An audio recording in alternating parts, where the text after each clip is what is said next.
Testing, testing.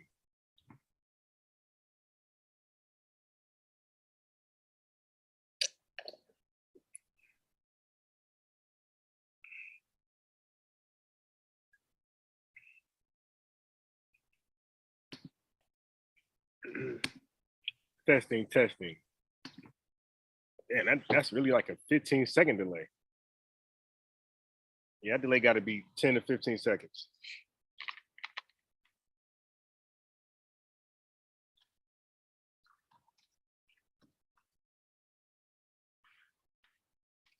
Oh boy.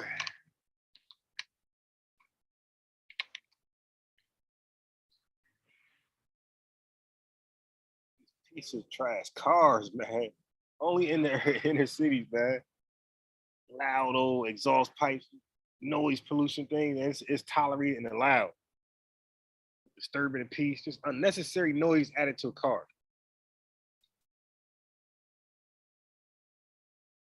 But when you're not clearly African American with those loud noises, you won't be a target of traffic stops.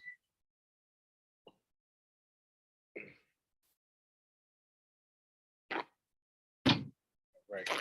Let's get into it.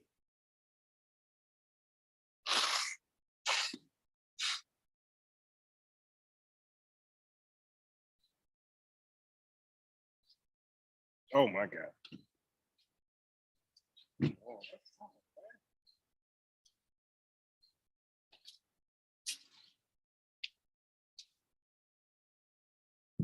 All right, let's get started. There's a lot of reading here.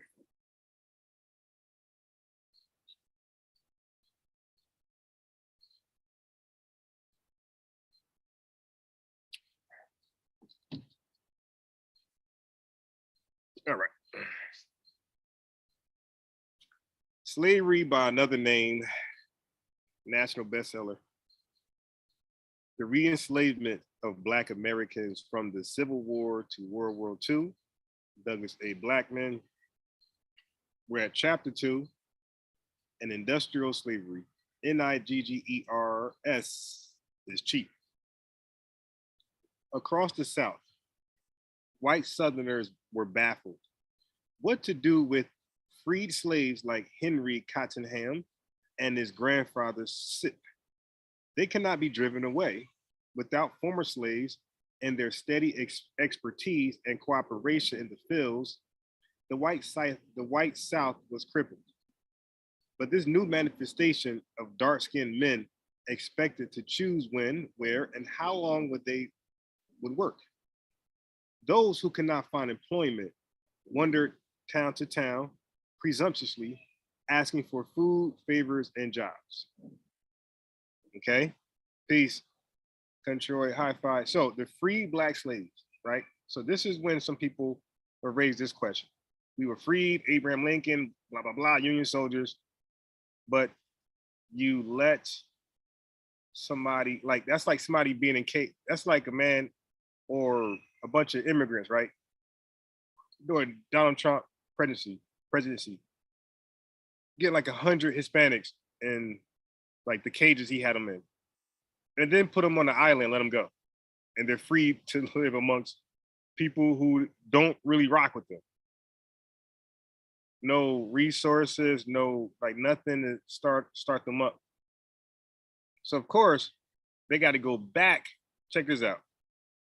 They got to go back and beg the people who enslaved them for free for food, clothes, and shelter for free without working again for free. So they was like in a pickle. Okay. All right. To get from place to place or to reach locations where work had been advertised, they piled onto the empty freight cars of what few trains still ran. They formed up at night. That sounds like immigration today. They formed up at night around campfires in the shadows of train depots and cotton warehouses on the fringes of towns. In the face of hostile whites, the Ku Klux Klan and members of other suddenly flourishing secret white societies, they brandished guns and were willing to use them. Beyond gall to their former masters, these mendering swarms of illiterate men also expected to be allowed to vote. Because the what's that, 14th Amendment? Okay. Was it the 16th? I know it's in between 14 and 16. Okay. The breath of white venom toward free slaves. Okay, so who's mad at free slaves? Who's mad at a free black man, black woman? White Southern men predominantly, and women, but more so those who support the Confederate South.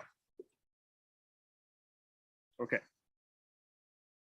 And the decades of venality that followed it belied the wide spectrum of perspectives on slavery shared by white Southerners before the war. Who? Indigenous black men, all white people, the Bilderbergers, the DuPont family, or white Southerners. So guys, stop being a fool and keep things in context. The people who hated us the most, the people who draft these laws, all these, everything you complain about in society, right? Especially lawmakers and politicians.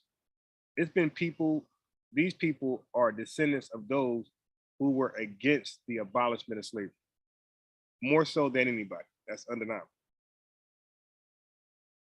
From the earliest years of the North American colonies, whites struggled to resolve vastly differing views, even among slaveholders, of the place and position of blacks in the new society.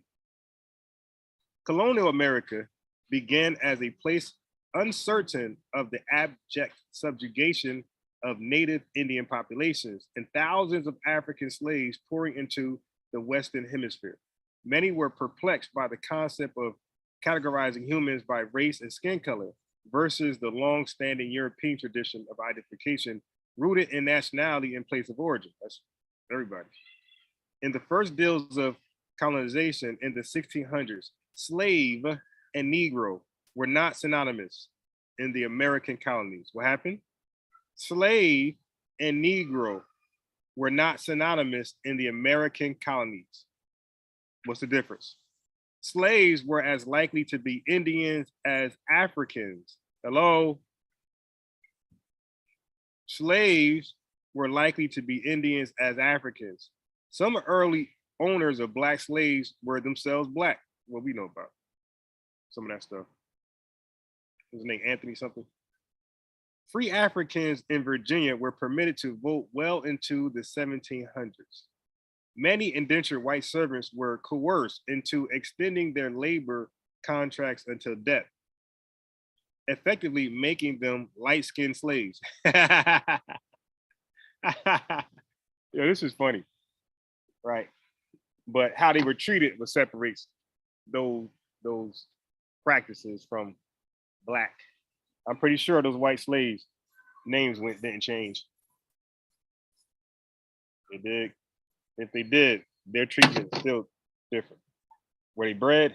You know, there's a lot humane, inhumane acts that involve African chattel slaves different than anybody else. Okay. So, indentured white servants were coerced.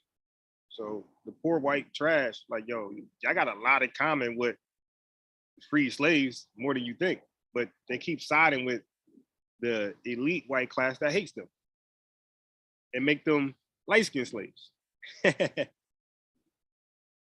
Okay, dispelling that confusion and ensuring, so the slave mark on Native Americans, African Americans, and indentured white servants caused a lot of confusion. When you said slave, that could be any one of the three. Okay. So in order to avoid that confusion, the dominant position of whites in general, and Englishmen in particular. Colonial legislators, especially in Virginia, South Carolina, and later Georgia, began in the 1650s. They began in the 1650s to systematically define residents by color and lineage.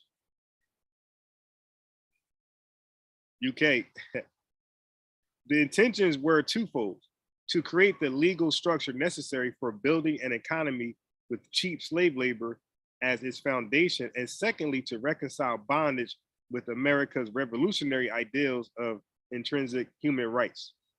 Blacks could be excluded from the Enlightenment concepts that every man was granted by God individual freedom and a right to the pursuit of happiness, because colonial laws codify a less than fully human status of any person carrying even a trace of Black or Indian blood. Instead of embracing the concept that regardless of color, all men are created equal, with no king or prince born to higher status than any other, colonial leaders extended a version of royal status to all whites. Okay? Colonial leaders extended a version of royal status to all whites. That sounds interesting. It sounds like what Black people do, no matter the Black man and woman condition, no matter what criminal activity they're into, they're all gods, right? They're all this great title, kings and queens and all this stuff, pharaohs, and we do the same thing with our worst. Still, vast swaths of the region, including the rock-strewn Appalachians, stretching from northern Alabama across Georgia and up through the Carolinas and Virginia, contained virtually no slaves at all. Indeed, in some of those places, companies of men had gathered after secession, armed themselves, and marched north to join with the Union armies moving upon the South. In other places, men who owned hundreds or thousands of slaves nonetheless wrestled without resolution in the subtle moralities of human bondage and the trafficking of men. Okay.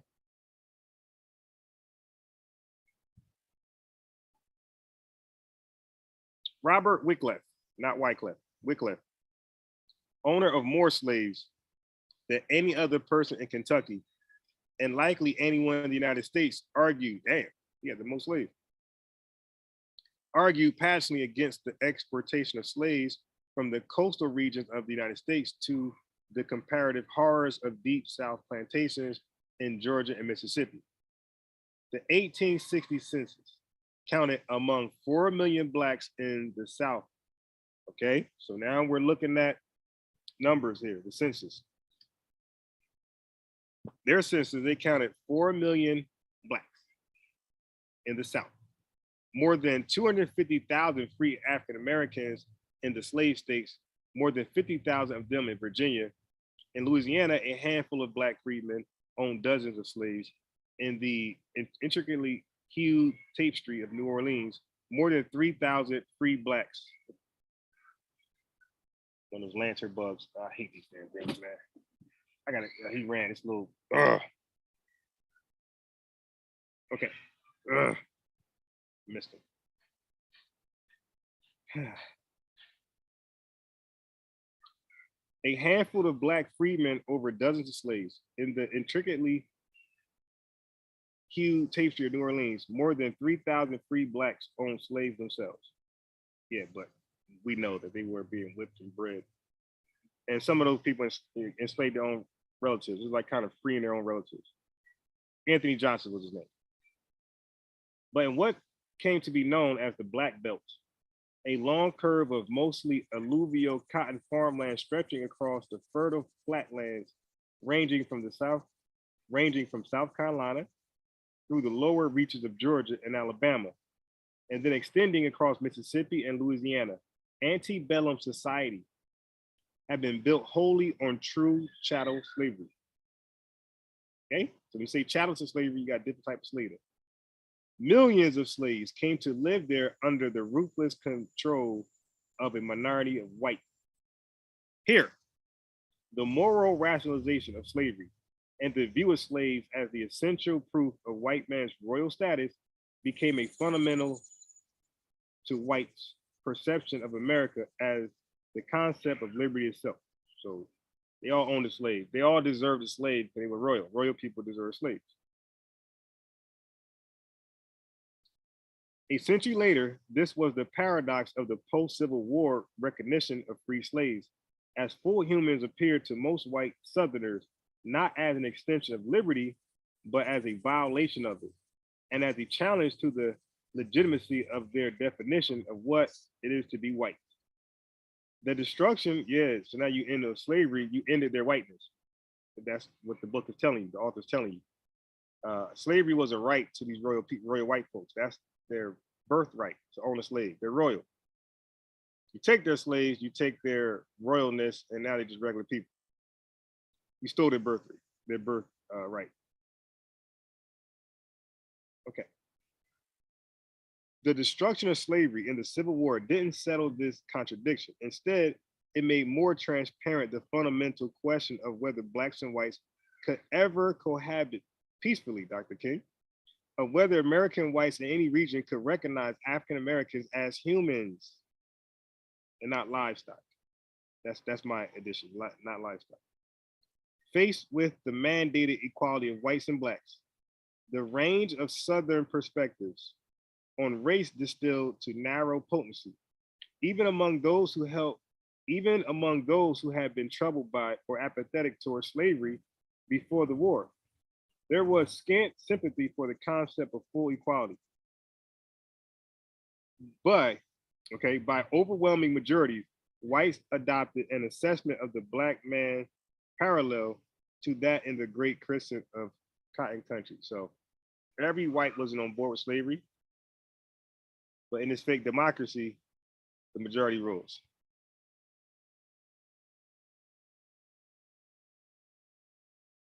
Yeah, I was gonna ask you how did Indigenous did because he's ranting for 3, 4, 5, 6, 7, 8 hours. All right. So the Civil War settled definitively the question of the South's continued existence as a part of the United States. But in 1865, there was no strategy for cleansing the South of the economic and intellectual addiction to slavery. The resistance to what should have been the obvious consequences of losing the Civil War. Full emancipation of the slaves and shared political control between blacks and whites was so virulent and effective that the tangible outcome of the military struggle between the North and the South remained uncertain even 25 years after the issuance of President Abraham Lincoln's Emancipation Proclamation. The role of the African American in American society would not be clear for another 100 years. Freedom without a real plan to repair. In the first decades of that span, the intensity of Southern whites' need to reestablish hegemony over blacks rivaled the most visceral patriotism of the wartime Confederacy. White Southerners, all whites, white Southerners initiated an extraordinary campaign of defiance and subversion against the new biracial social order imposed on the South and mandated by the 13th Amendment to the US Constitution, which abolished slavery. They organized themselves into vigilante gangs and militias, undermined free elections across the region, intimidated Union agents, terrorized Black leaders, and waged an extremely effective propaganda campaign to place blame for the anarchic behavior of whites upon free slaves. As the United States would learn many times in the ensuing 150 years, a military's victor's intention to impose a new moral and political code on a conquered society was much easier to wish for than to attain. Bibb County, home of the Cottinghams, was edged on the south by that great fertile prairie of plantation country, where by the 1850s, slaves accounted for the majority of most local populations. Bibb whites harbored no equivocation about the proper status of African Americans in their midst. There had been no agonized sentiment of doubt in this section of Alabama regarding the morality of slaveholding. No abolitionist voices arose here, right? They were absent there. In the 1840s, when the northern and southern branches of the Methodist Church divided over the issue of slavery, its Bibb County congregations, certainly including Cottonham Chapel, emphatically went the way of the Southern Church.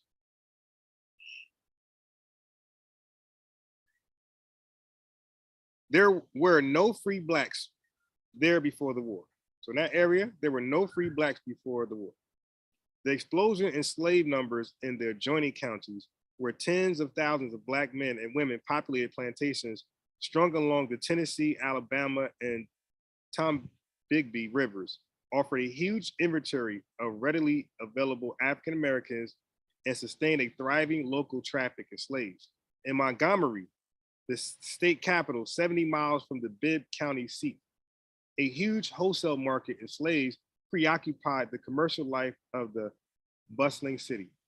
Richard Habersham, a Georgian traveling through the town in 1836, described a sprawling slave market with scores of black men and women and crowds of white men closely inspecting them.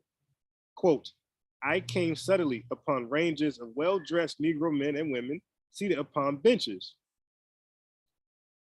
There may have been 80 or 100 all in different parcels. With each group were seated 2 or 3 sharp, hard-featured white men. This was the slave market, and the Negroes were dressed out for show. There they sit all day and every day until they are sold, each parcel rising and standing in rank as a purchaser approaches. Although born in a slave country and a slave holder myself and an advocate of slavery, yet this sight was entirely novel and shocked my feelings. Damn, somebody pro-slavery, slave on himself, felt like that was just too much. 25 years later, 3 months after the opening of the Civil War, a correspondent of the Times of London watched a 25-year-old black man sold for less than $1,000 during a day of slow bidding at the same market. Quote, I tried in vain to make myself familiar with the fact that I could, for the sum of $975, become as absolutely the owner of that mass of blood, bone, sinew, flesh, and brains as of the horse which stood by my side. In the quote. Damn, so black man had the same brain, mind as the damn horse. Wrote W.H. Russell, quote, it was painful to see decent looking men in Europe garb engaging in the work before me. The Negro was sold to one of the bystanders and walked off with his bundle God knows where. Niggers is cheap was the only remark. Black people are cheap. All right, so if you came late, I explained that they looked at Negroes and slaves differently. They were not synonymous. A slave could mean an Indian or a white, a Native American, right? Indian, or a white indigenous person, or an African American. Negroes was solely for African Americans because the term slave was getting confused. It was causing confusion. You say slave, that could be any one of the 3. So they came up with Negroes. Negro, okay, they're Negroes. We take a little sip first. Yeah, $1,000.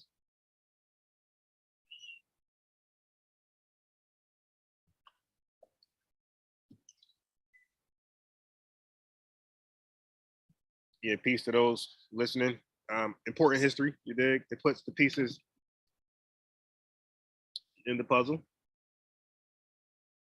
Elisha Cottingham might have acquired Scipio at the Montgomery market, or from one of the speculative traders who moved between the big urban slave markets at Montgomery and Mobile, Alabama. Now, reading this much, these 3, 4, 10, 12 pages, this is not easy. Your eyes start seeing words and letters that are not there. They traveled the crude roads of the back country, acquiring lots of slaves and then pushing droves of them shackled together from town to town. They pitched their tents in crossroad settlements to showcase their wares and paraded slaves before landowners in need of labor.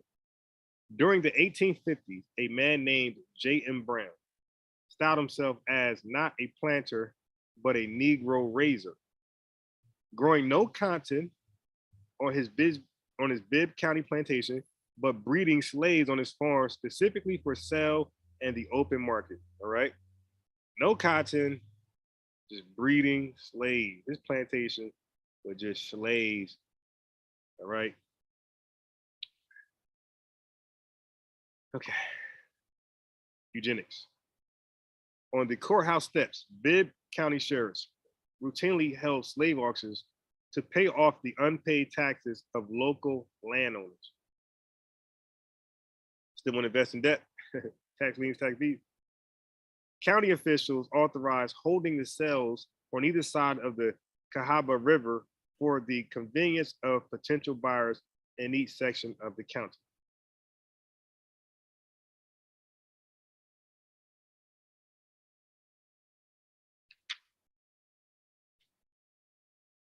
The South's highly evolved system of seizing, breeding, wholesaling, and retailing slaves was invaluable in the final years before the Civil War, as slavery proved in industrial settings to be more flexible and dynamic than even most slave owners could have otherwise believed. Skilled slaves such as Scipio, churning out iron, cannons, gunmetal, rifled artillery, battleships, and munitions at Selma, Shelby Ironworks, and the Briarfield Foundry were only a sample of how thousands of slaves had migrated into industrial settings just before and during the war. The extraordinary value of organizing a gang of slave men to quickly accomplish an arduous manual task, such as enlarging a mine and extracting its contents, or constructing railroads through the most inhospitable, huh? Constructing railroads through the most inhospitable frontier regions. My other book gonna go into that.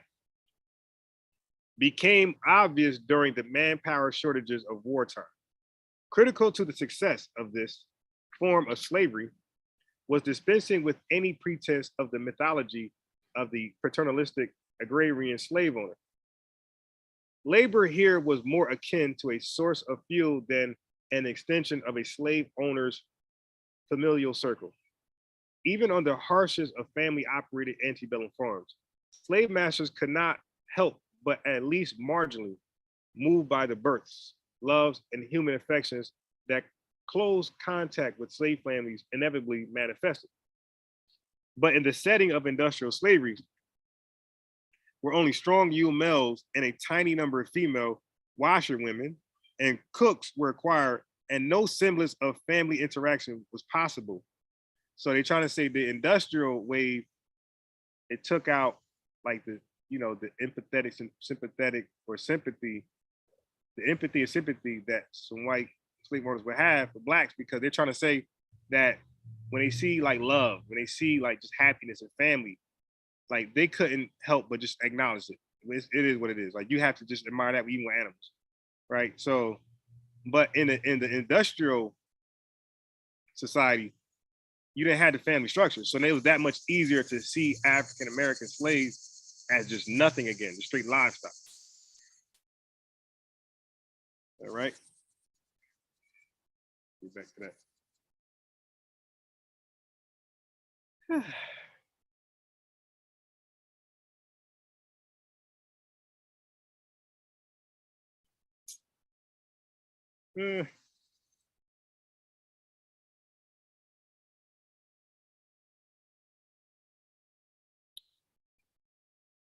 So I'm just read over from the top. But in the setting of industrial slavery, where only strong young males and a tiny number of female washerwomen and cooks were required, and no semblance of family interaction was possible, slaves were assets to be expended like mules and equipment. By the early 1860s, such slavery was commonplace in the areas of the most intensive commercial farming in Mississippi and parts of Alabama. It was a model particularly well suited to mining and first aggressively exploited in high intensity cotton production, in which individual skill was not necessary, more important than brute strength. In those settings, Black labor was something to be consumed with a clear comprehension of return on investment. Food, housing, and physical care were bottom line accounting considerations in a formula of profit and loss, weighed primarily in terms of their effect on chattel slave productivity rather than plantation harmony. On the enormous cotton plantations unfolding in the antebellum years across the malarial wasteland of the Mississippi Delta, absentee owners routinely left overseers. They left overseers, right, in charge of small armies of slaves. In an economic formula in which there was no pretense of paternalistic protection for slaves, the overseers drove them mercilessly. Frederick Law Olmsted traveled through the South prior to the Civil War, wrote of the massive plantations of Alabama and Mississippi as places where Black men and women worked harder and more unremittingly than the rest of the slave country, Alabama, Mississippi. As property, Negro life and Negro vigor were generally much less encouraged than I had always before imagined them to be.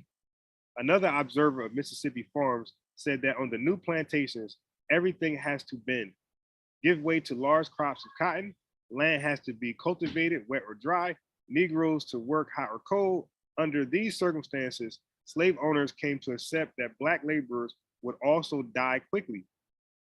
The Negroes die off every few years, though it is said that in time, each hand also makes enough to buy more in his place, like a tip agency. So this was wrote by planter James H. Ruffin in 1833. That's your modern tip agency. An English traveler visiting the great plantations in the final years of slavery described African Americans who, quote, from the moment they are able to go afield in the picking season till they drop worn out in the grave in incessant labor in all sorts of weather at all seasons of the year without any change or relaxation, then is furnished by sickness without the smallest hope of any improvement either in their condition, in their food, or in their clothing, indebted solely to the forbearance and good temper of the overseer for exemption for terrible physical suffering.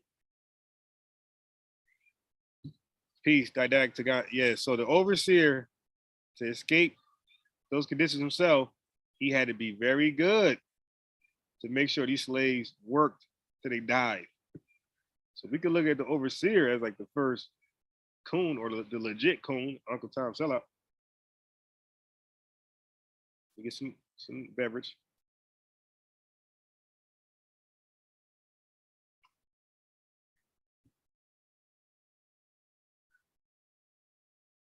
Okay. Got a summer cold. This is annoying, man. It's annoying me. I don't recall ever being sick in the summer. I used to like have that shame face when I see people sick in the summer, like, ew. And then here I am.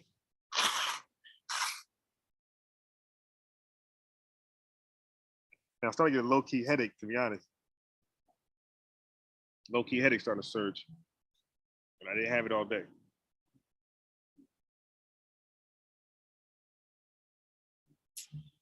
Okay.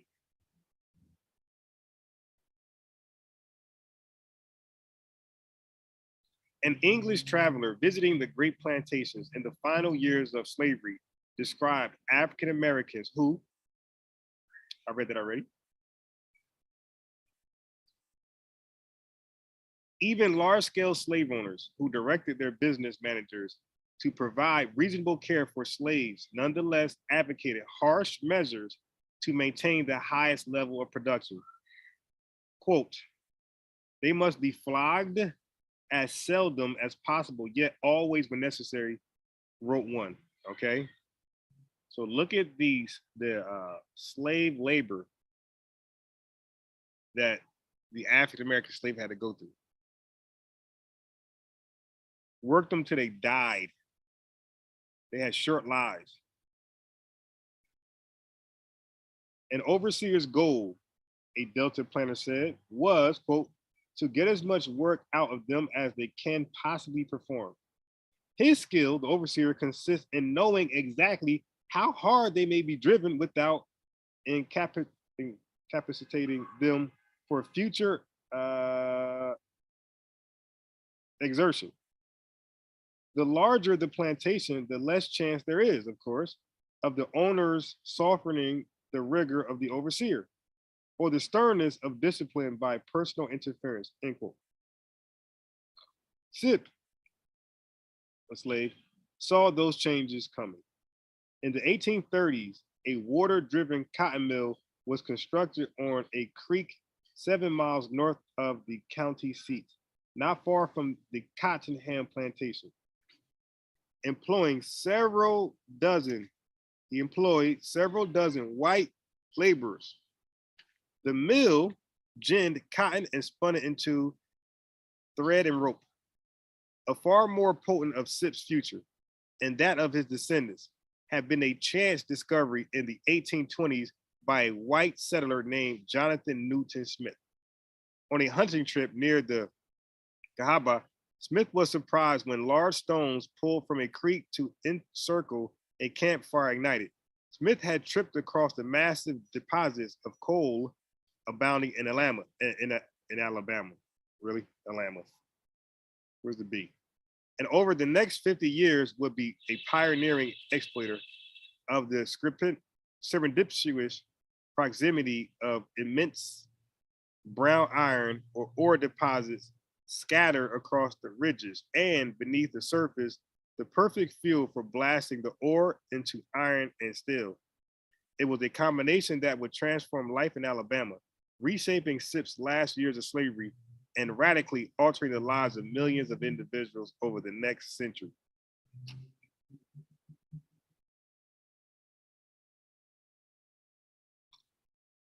Yeah, diet slavery, definitely one of them. Okay. Smith ambitiously assembled thousands of acres of land containing mineral deposits, and by 1840, he and others had opened small iron forges on all sides of the Cottonham farm.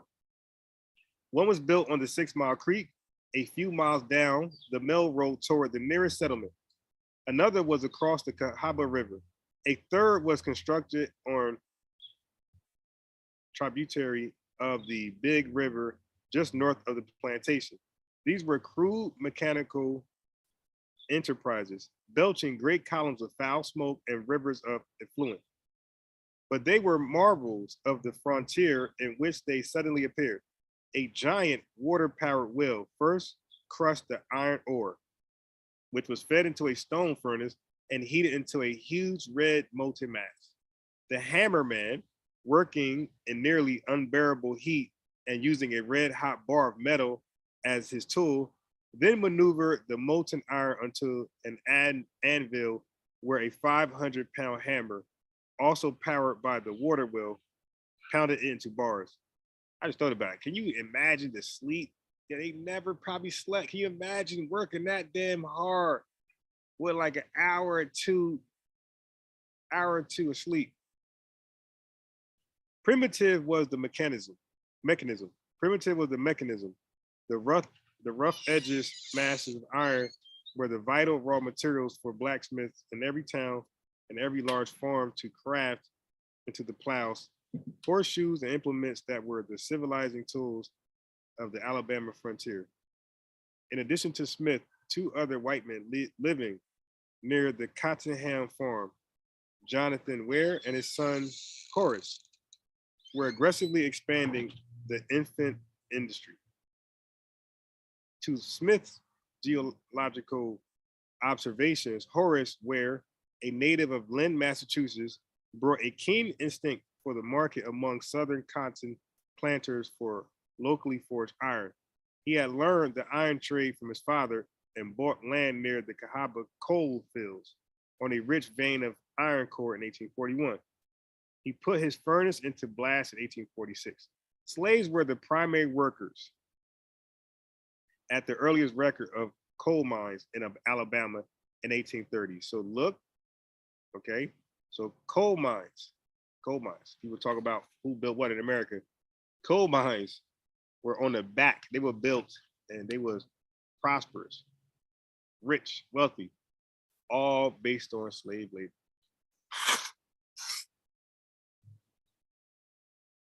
Oh, these coal mines have names too. These businesses got names. They're not nameless. Okay.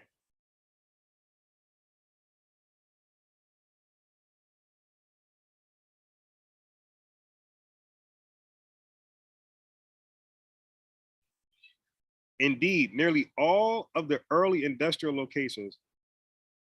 Did I read that? No. Indeed, nearly all of the early industrial locations of the South were constructed by slaves. Nearly all what? Industrial locations of the South were constructed by such slaves, thousands of whom became skilled masons. Slaves were masons. Oh, nah, Mason, you the evil, you the devil, you Illuminati. Well, shit, your great great great grandmother and great great great grandfather was a Mason. They had no choice. Now what? So, indeed, nearly all of the early industrial locations of the South were constructed by such slaves, thousands of whom became skilled masons, skilled miners, skilled blacksmiths, skilled pattern makers, and skilled furnace workers. Slaves performed the overwhelming majority of the raw labor of such operations, working as fillers who shoveled iron ore, limestone, and coal into the furnaces in carefully monitoring sequence. Guttermen who drew off the molten iron as it gathered, tree cutters who felled millions of trees, and teamsters to drive wagons of ore and coal from the mines and furnace of the mine and finished iron to railroad heads. Alabama's first recorded industrial fatality was a slave named Van, killed in the early 1840s by falling rock in an iron ore pit near Alabama's earliest known forge. Southern railroads also became voracious acquirers of slaves, railroads, purchasing them by the hundreds and leasing them for others for as much as $20 per month in the 1850s. Leasing the slaves, purchasing and leasing. By the beginning of the Civil War, railroads owned an estimated 20,000 slaves. Railroads. So document that 20,000 slaves, railroads, leading up to the Civil War. All of the early iron masters of the region relied on slaves for the grueling menial work of clearing their property, constructing hand-hewn stone and brick furnaces and forges, and gathering the ore and coal exposed on outcrops of near the surface. How, what percentage? All of the early iron masters of the region relied on slaves. As the forges went into production, slaves were trained, free education, to perform the arduous task of the blast furnace. Quickly, the wares and other building industrialists became a traffic in the specialized category of slaves trained in the skills of making iron. During the 1830s, the wares took on as an apprentice from a businessman in Georgia, a slave named Joe. 5 years later, Jonathan Smith purchased the slave at auction for $3,000 and set him to work at the hammerman in one of his Bibb County forges. By the 1850s, the wares, having shifted their iron making operations to adjoining Shelby County, okay, operated the largest metal works in the Deep South, largely with skilled slaves. Horace Ware's son, John E. Ware, would later reminisce about the most valued slaves at the forge. He called that Berry, Charles, Anderson, Clark, and Obadiah held key positions. Now, give me a second. Take a sip and spray some more of this mosquito repellent spray on me. It's myself. They're starting to really, when that sun goes down,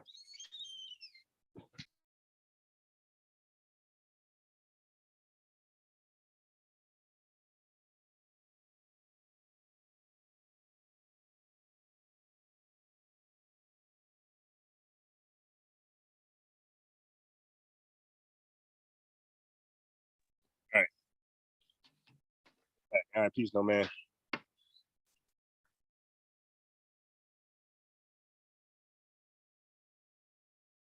Okay, I think I bit my finger.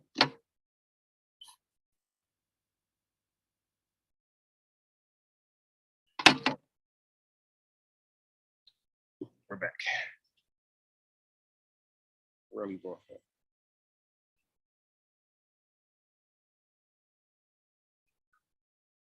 Okay. The Hell and Murdoch furnace near Vernon, Alabama, was built in 1859 and then dramatically expanded to meet war needs in 1862 by a force of 150 men, most of whom were slaves.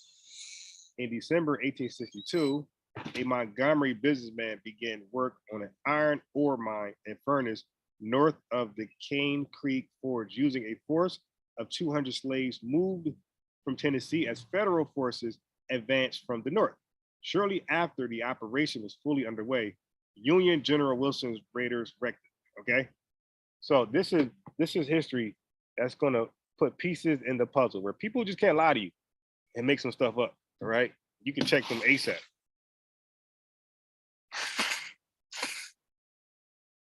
And like I said, this really put pieces in place.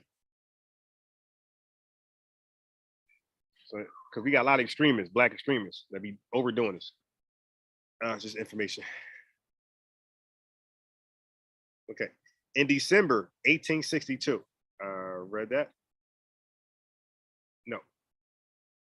Yeah, I read that. Okay. In 1860, a year before the Civil War erupted, Jonathan Smith launched his most ambitious effort ever, the enormous ironworks at Briarfield, less than 9 miles from the Cottingham farm. A partner of Smith's, Cole C. Huckabee, was a planter and long-time major slaveholder. His forced workers were a key element of his investment in the enterprise and its expansion during the war. Enormous numbers of men were needed to provide the quantities of wood, ore, and limestone required by a 19th century furnace. Quote, I set all my NIGGERs to work in the woods, end quote. Huckabee later recalled, quote, and for many a day after that, the axes sounded like thunder in the pines, end quote. At the Wares Shelby Ironworks, slaves were the salvation of the operation's ability to continue supplying thousands of tons of iron to the Confederacy. How many tons of iron? Thousands of tons of iron to the Confederacy. This is why when a man say I'm going to abolish slavery, you're like, oh hell, you not. I will die before I let that happen. All of our success is built on free slave labor, hard slave labor. Okay. Perhaps owing to his New England origins, Ware had never seriously considered extensive use of black labor in the first 15 years of business. In 1859, however, he inquired about the industrial use of slaves in a letter to Joseph R. Anderson, manager of the Tredegar Works and perhaps the most famous Southern industrialist of the era. Anderson responded enthusiastically and offered to sell Ware some of the Tredegar's well-trained factory slaves. Look at this. Ware didn't buy any of the African Americans available from Virginia, but he did bring in as partners several of Alabama's most prominent proponents of industrialism. Then they in turn began to acquire black laborers aggressively. Soon Shelby Works, with dozens of African Americans, forced laborers on its balance sheet, was the largest owner of slaves in the country. Give me a second.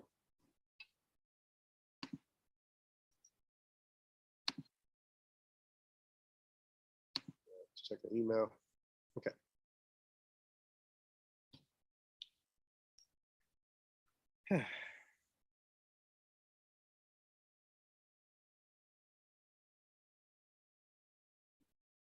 Ware didn't buy any of the African Americans available from Virginia, but he did bring in as a partners several of Alabama's most prominent proponents of industrialism. Read that. They in turn began to acquire black laborers aggressively.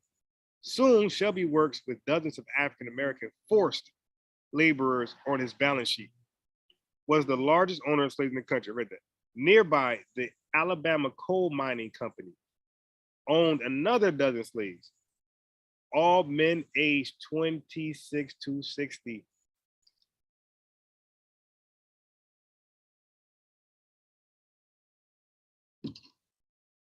In 1862, the Shelby Works contracted with the Confederate government to produce the vast quantity of 12,000 tons of iron a year for the war effort, effectively placing the operation under the control of the Confederate Chief of Ordnance in Richmond, Colonel Josiah Gorgas, and his iron agent at the rebel arsenal and munitions factory in Selma, Colonel Colin J. McRae. For the course of the war, the Shelby Works attempted to keep its furnaces in near constant blast, producing huge quantities of iron to be shipped to gun barrel makers in Mississippi and Georgia, and to the cannon and plate armor manufacturers at Selma. A second furnace was added in 1863 to boost the war effort. So without slave labor, free forced slave labor, they could have never even warred with the Union. They could only keep up through this heavy manpower, free forced slave labor. It was the slaves that were responsible for the Confederates' effort in fighting the war. With most of the white male population already mustered or conscripted into fighting units, the company's only option for fulfilling its obligations was to rely almost entirely on slaves. You see, they relied on slaves. They hate, like, they got a hate and love relationship. It's delusional. They refuse to admit, because they look at slaves as cattle, livestock, or machine, that black men and women were the sole reason why the South was even considered powerful. Otherwise, they was all indentured servants, weak, for the taking, to be sold and leased. Borrowing from the practices of railroads and the few other industrial systems already familiar to businessmen of the South, the Shelby Works quickly came to rely on leased slave labor that would prove both extraordinarily effective and resilient. To procure the slaves, the Shelby Works hired a labor agent named John M. Tillman to lease African Americans from plantation owners in central Alabama, northeastern Mississippi, and eastern Georgia. Tillman's duties also included acquiring as many mules as possible and the feed corn to feed both the four-legged and two-legged creatures he collected. Two-legged would be black men. So when you hear Dr. Khalid Muhammad said call white folks two-legged dog, all he doing is just blackwashing the racism that white folks cast on us. Leased slave laborers typically cost $120 a year near the beginning of the war, but their costs more than doubled by the crisis years of 1864 and 1865. Slaves were particularly useful skill, such as carpentry or prior iron making experience, fetched 500 or more per year. So slaves with that particular skill fetched $500 more per year. The great majority were men aged 20 to 45, engaged in the backbreaking work of cutting timber in nearby forests and digging iron ore and limestone. They were supplemented by a much smaller number of women and their children who performed menial tasks such as cooking and cleaning. Soon, Ware was the master of between 350 and 400 slaves. His company remained hungry for more. Where slaves worked under the control of a white overseer, mostly in gangs of men assigned to specific tasks, under terms of the contracts, owners received quarterly payments, and their slaves were provided with basic food, clothing, and shelter. If a slave escaped, it was the responsibility of the company to pay a fee for the slave's arrest and return to the ironworks. As an incentive to work hard and follow rules, slaves were permitted to earn smaller amounts of cash for themselves, typically less than $5 a month. By agreeing to perform extra tasks such as tending the furnace at night, cutting extra wood, or digging additional ore. So slaves got paid as an incentive for them to work hard and be dedicated, professional, and loyal. The company overseer called boss or captain. Okay, boss was the overseer, captain was the overseer. So now we know where these words and terms are coming from. Wait till I tell my boy that because he's always saying boss to white folks. Oh, he ain't gonna like that one. So calling overseer boss or captain was something slaves did. It was not empowered to severely discipline the least slaves in his charge. Punishment remained the province of the owner. When slaves attempted to flee, okay, stole, or refused the orders of the overseer, Shelby Works wrote the owner for instructions on how to handle his property. The punishments meted out by plantation masters to the slaves who worked under their direct employ were often harsh in the extreme, even torturous by modern sensibilities. But few slave masters encouraged the forge operators to treat their value stock with brutality, particularly when the efficiency of the slave had no bearing on his financial return to the owner. Slaves who at Christmas reported to their own masters that the managers of the ironworks had abused them often were not made available to the company again, right? So they couldn't get the slave back. Moreover, slaves with wives still living back at the plantations from which they had come were allowed to return home periodically, sometimes several times a year. Industrialists were embracing the same practices across the South. An advertisement placed by the Empire State Iron Coal Mining Company of Trenton, Georgia, and the Huntsville, Alabama, Confederate in 1863 sought to hire or buy 100 able bodies, 100 able-bodied hands to employ at their works 20 miles southwest of Chattanooga. In 1862, an Alabama engineer named John T. Milner and his business partner, Frank Gilmer, convinced the Confederate government to finance the construction of a blast furnace on Red Mountain in Jefferson County to produce iron for the war effort. The plant, constructed be operated primarily by slaves again, marked the birth of the vast industrial complex that would surround the new city of Birmingham by the end of the century. So anybody with racist, ideologies or stereotypes, like, dude, the South was basically nothing without black men and women. Nothing. Okay.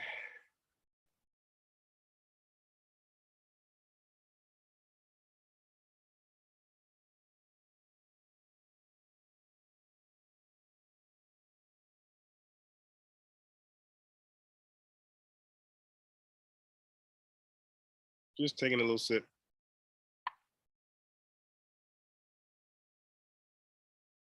A lot of reading. I'm reading with a damn headache.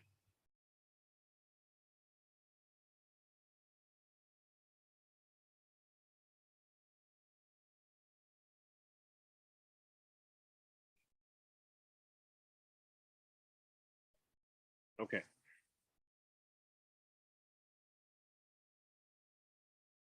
Within a decade of the war, the Helena mines would be manned. Within a decade after the war, the Helena mines would be manned entirely by convict force laborers. Convict force laborers, convict leasing. We're getting into convict leasing. You heard it. Now you're reading about it. And set an early standard for the depredations against ostensibly emancipated African Americans. So this is setting the stage for those Africans who were so-called freed. Everywhere in the South, where? Everywhere in the South that could produce coal or iron during the war, Southern industrialists were being pressured to increase production at existing mines and furnaces, or to seize and reopen idle business. in a move that would hang ominously over the descendants of the Cottenham slaves. Southern industrialists in 1861 took over a mining company near Tracy City, Tennessee, previously controlled by a syndicate of Northern investors. Within the outbreak of the war, the formerly New York controlled mines, there you go, Amber, no man, New York's involvement. I think she mentioned that somewhere there. Okay. With the outbreak of the war, the formerly New York controlled mines of Tennessee coal, iron, and railroad coal were placed in the hands of Confederate sympathizing businessmen. Arthur S. Collier, the Southerner who took over management of the company in 1861, immediately placed 40 slaves in the concern's Sewanee mines. He was quickly pleased with their performance, telling a newspaper reporter, quote, in a few months, they were doing good service to slaves, and not one of the party failed in the effort to learn to dig coal, end quote. The slaves' comprehension, ability to pay attention to details up to par. What's up with the bell curve then? You did. No bell curve issues then. The business would become the largest commercial enterprise in the South. What happened? The business would become the largest commercial enterprise in the South. Oh my God. Are you serious? How was that? That was a cricket. That was deep. I don't know what that was. Let me kill him for that. Right. Right in my lap. There we go. So whatever it was, it can't get me. Oh boy.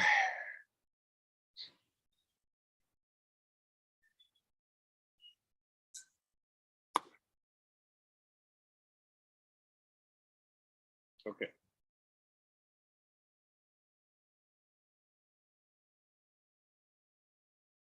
All right, so he's clear. Okay, so the business will become the largest commercial enterprise in the South, and a half century later, the largest subsidiary of U.S. Steel, and the company that would acquire Sip's grandson, Reed Cottingham, 4 decades later. So steel and coal, as you're reading, what had a black slaves, free forced labor, had all to do with their success, their wealth. And those slaves should be compensated, their descendants, is what we're talking about here. and anybody who falls into the category of somebody who can collect reparations, 85 to 90% of all black people were in the South. That's damn near all black folks who qualify for reparations. Okay. To the enterprise, I starting to get a little foggy, so a couple more pages and I'm done. I'm like so far from the end of the book.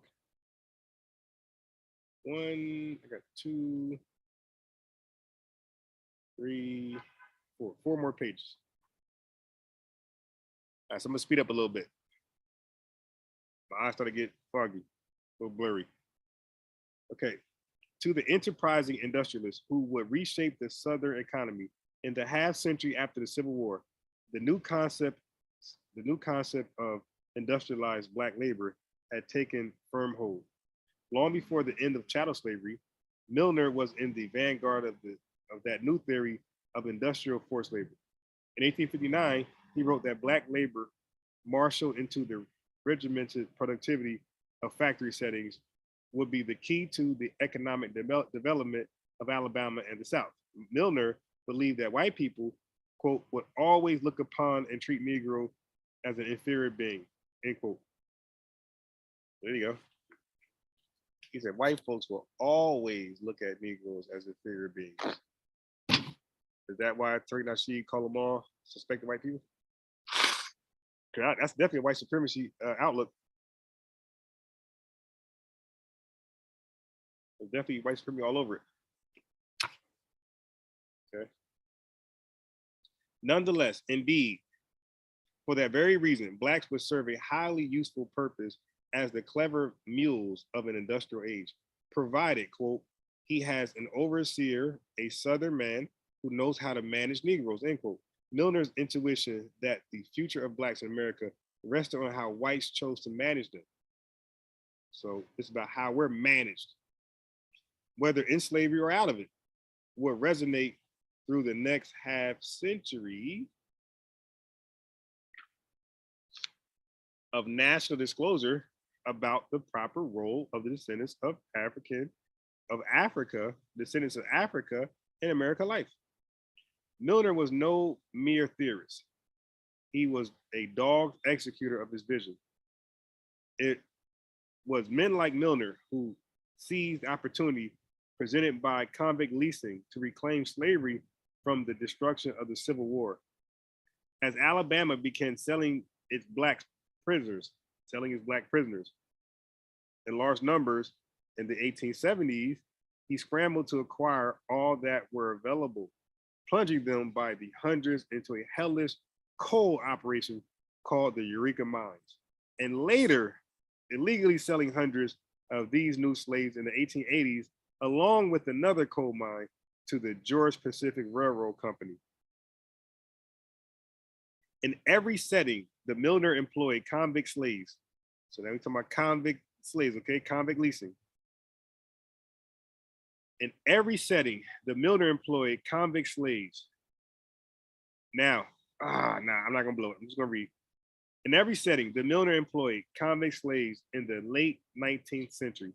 He and his business associates subjected the workers to almost animalistic mistreatment. So where's your animal rights crew? With your Humane Society? I really gotta make children a the humans a society. A revivification of the most atrocious aspects of antebellum bondage. Records of Milner's various mines and slave farms in southern Alabama, owned by one of his business partners, a cousin to an investor in the Bibb steam mill, tell the stories of black women stripped naked and whipped, of hundreds of men starved, chained, and beaten, of workers perpetually lice-ridden and barely clothed.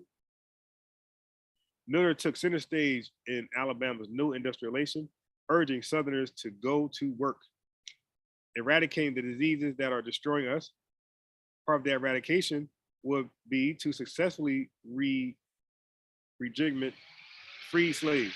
Quote, I am clearly of the opinion from my own observation that Negro labor can be made exceedingly profitable in rolling mills. End quote. Milner had written of steel production in 1859. Quote, I have long since learned that Negro slave labor is more reliable and cheaper for any business connected with the construction of a railroad than white. End quote. So Negro work is more reliable than white work. Negro labor is more reliable than white labor. Milner and others had seen his theory of the black slave as an effective industrial force worker vividly fulfilled during the war. The system emerging with the end of Reconstruction would mimic it repeatedly. African Americans driven the right men in the correct ways could be the engines of far more complex enterprises than the old bourbon soak planters, enterprise than the old bourbon soak planters would have ever believed possible. Black laborers might not quite be men, but the industrialist reason, but they reckoned the African Americans were far more than apes. So we're right below white humans, but we're above the ape. The renting of slaves, as much as anything, had taught them that masses of black laborers were under temporary control of a commercial enterprise could be powerfully leveraged in commerce. The attitudes among Southern whites that a resubjugation of African Americans was an acceptable and even essential element of solving the Negro question could it have been more explicit. The desire of white farmers to recapture their former slaves through new civil laws was transparent. In the immediate wake of emancipation, the Alabama legislature swiftly passed a measure under which the orphans of free slaves or the children of blacks deemed inadequate parents were to be apprenticed to their former masters. Hold on.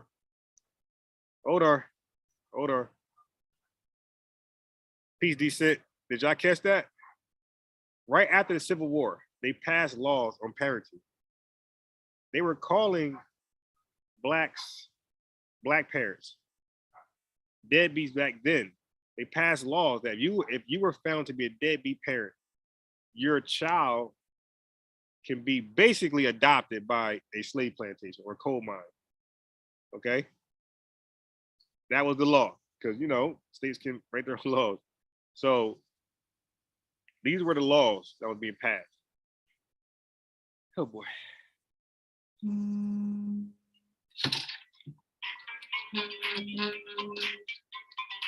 right, a little sip. I gotta read that over.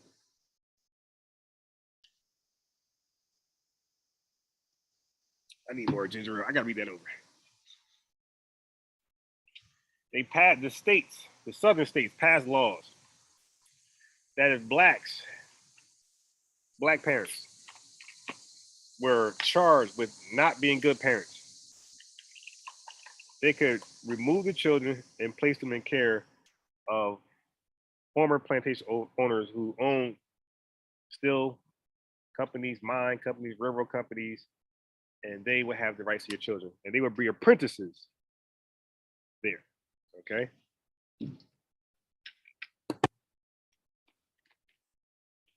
So deem a kid dumb and take a slave. Right. Tell me, man.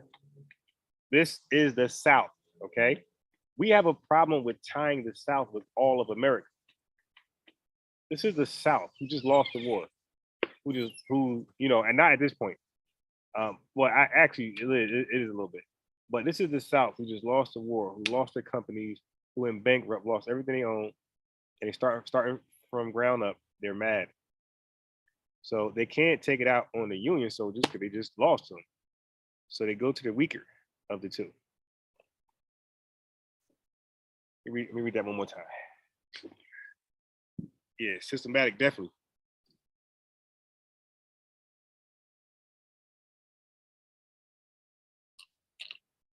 Okay. Okay,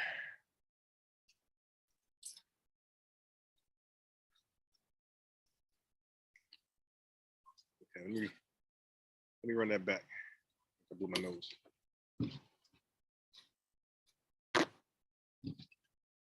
Blew my nose.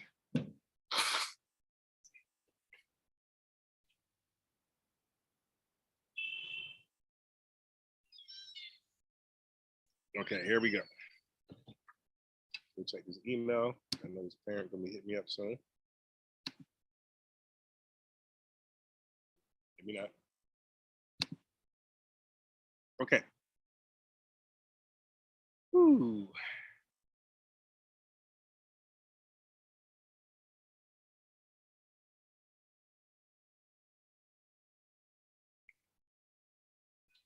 The desire of white farmers to recapture their former slaves through new civil laws. The desire of white farmers, white who? White farmers to recapture their former slaves through new civil laws was transparent. In the immediate wake of emancipation, the Alabama legislator, whose legislator? Alabama's. That's one of the biggest slaveholder states, them in Mississippi. Yeah, they were pro-Confederate. They were part of the Confederate Army, the Confederate government. Okay. What they do? Their legislator swiftly passed a measure under which the orphans of free slaves or the children of blacks deemed inadequate parents. So it wasn't about the kids, about the parents, or the children of black deemed inadequate parents were to be apprenticed to their former masters. The South Carolina planter Henry William Ravenel wrote in September 1865, there must be stringent laws to control the Negroes and require them to fulfill their contracts of labor on the farm. So here's a question. Why do we only quote J. Edgar Hoover when he say, in other words, we must stop the Messiah? And we took that as black, right? He didn't say black, he said Messiah. We quote that, some religious goofiness, but we won't quote this. There must be stringent laws to control the Negroes and require them to fulfill their contracts of labor on the farms. Okay? with the Southern economy in ruins, with the Southern economy in ruins, state officials limited to the barest resources. Them mosquitoes, man. And I was gonna say this. So when the federal government destroyed the South and the Confederate South, and they had the Union soldiers, taking over the territory, and then they eventually left. The federal government had to know that due to federalism, that the state governors and legislators will be allowed to produce their own laws. And those laws can still harm Black people. So when the Union just came there and left, you could see it was more than about the welfare of Black people in this country. That was not the center focus. Otherwise, they'd have made sure that Black folks were not harmed by state laws. They left, and these state laws were passed. They were drafted. So that also kills another lie that white folks just did it recklessly. No. They're known for putting on record. White folks are known for putting these things on the books. This is the law. This is the rule. This is city ordinance. They're known to hold you to some BS. They're not just going to make it up as this is the law and it's not written down. They're going to write it down first. They're going to write that law down first, right? Before they hold you to it or charge you. Okay.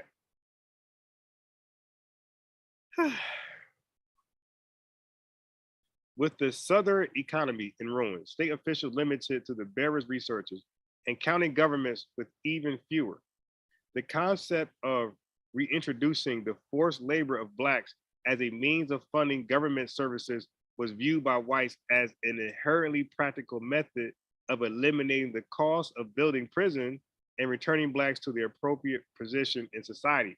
Okay, so it was left to two choices, right? So when their white supremacist society was destroyed, and they were left with the black folks, they had two choices. We could make these laws against them, right? Charge them and build all these prisons, or we can put them back in their natural role, which is to serve us in our coal mines, steel plantations, farms, these type of things. So this is their dilemma that they was forced to consider. Forcing convicts to work as part of punishment for an ostensible crime was clearly legal too. Huh? Why? The 13th Amendment to the Constitution, adopted in 1865 to formally abolish slavery, specifically permitted involuntary servitude as a punishment for duly convicted criminals. So now, the federal government, right, the Yankees, they had to know that because they were responsible for drafting the U.S. Constitution. And they amended, okay, that was an amendment, 13th Amendment. So they had to know that those Black freedmen were as much as free as long as they were so-called not a felon or convicted of a crime. So all the states got to do to avoid retaliation from the North or second war is to say, nah, they broke the law. According to the 13th Amendment, we convict them, tried them, they was guilty, and they got to serve time in his prison. And it's all good. So back off. This is constitutional. It's not non-constitutional. Okay? Beginning in the late 1860s and accelerating and beginning in the 1860s and accelerating after the return of white political control in 1877, every Southern state enacted an array of interlocking laws. How many Southern states? Every APEC piece. How many Southern states? Every Southern state enacted an array of interlocking laws essentially intended to criminalize Black life. Many such laws were struck down in court appeals or through federal interventions, but new statutes embracing the same strictures on Black life quickly appeared to replace them. Few laws specifically enunciated their applicability only to Blacks, but it was widely understood that these provisions would rarely, if ever, be enforced on whites. Every southern state, except Arkansas and Tennessee, had passed laws by the end of 1865. That was quick. 1865 is quick. That they just abolished slavery. Damn. Every southern state, except Arkansas and Tennessee, had passed laws by the end of 1865 outlawing vagrancy, and so vaguely defining it that virtually any free slave not under the protection of a white man could be arrested for the crime. Any free slave, their definition of vagrancy. This is the Black's Law edition negative 125, okay? The Black's Law Dictionary edition negative 125 stated that any free slave not under the protection of a white man could be arrested for the crime. An 1865 Mississippi statute required African American workers to enter into labor contracts with white farmers by January 1st of every year or risk arrest. So you had to enter a contract with a white farmer. And these white farmers, I read in chapter 1, will be coercing and forcing under threat of arrest, okay, and torture, that coercion, that if you don't go into lifetime contract with a farmer, we're gonna beat your ass or end up killing you. They killed 2 Black men and tortured a woman that refused to do a lifetime, one of these Bob Arum contracts in the sport of boxing. Okay. 4 other states legislated that African Americans could not legally be hired for work without discharge paper from their previous employer. So their previous employer was the slave master or the person who owned the coal mine or the railroads or the steel factories. So those previous owners that speak about, those employers, they had to say, nah, he's good. He's good. He's free to be hired. Okay, they can say, nah, he better come back over here. And if they said, nah, if you don't come back over here, then you were subjected to arrest. Right? Being arrested. Effectively preventing them from leaving the plantations of the white man they worked for. I just said that. In the 1880s, Alabama, North Carolina, and Florida enacted laws making it a criminal act for a Black man to change employers without permission. In nearly all cases, so all these laws were focused on Black people of the South. In nearly all cases, the potential penalty awaiting Black men and a small number of women snared by those laws was the prospect of being sold into forced labor, convict leasing. So if you got charged with anything, forced labor. Many states in the South and the North attempted to place their prisoners in private hands during the 18th century and early 19th centuries. The state of Alabama was long predisposed to the idea, rather than taking on the cost of housing and feeding prisoners itself. It experimented with turning over convicts to private wardens during the 1840s and 1850s, but was ultimately unsatisfied with the results. The state saved some expense but gathered no revenue. Moreover, the physical abuse that came to be almost synonymous with privatized incarceration always was eventually unacceptable in the era when virtually every convict was white. The punishment of slaves for misdeeds rested with their owners. Okay. Interesting. Every convict was white. You know what that means? That means that before this convict leasing, the only people in prisons were white people. Before they started to add Black folks in these prisons.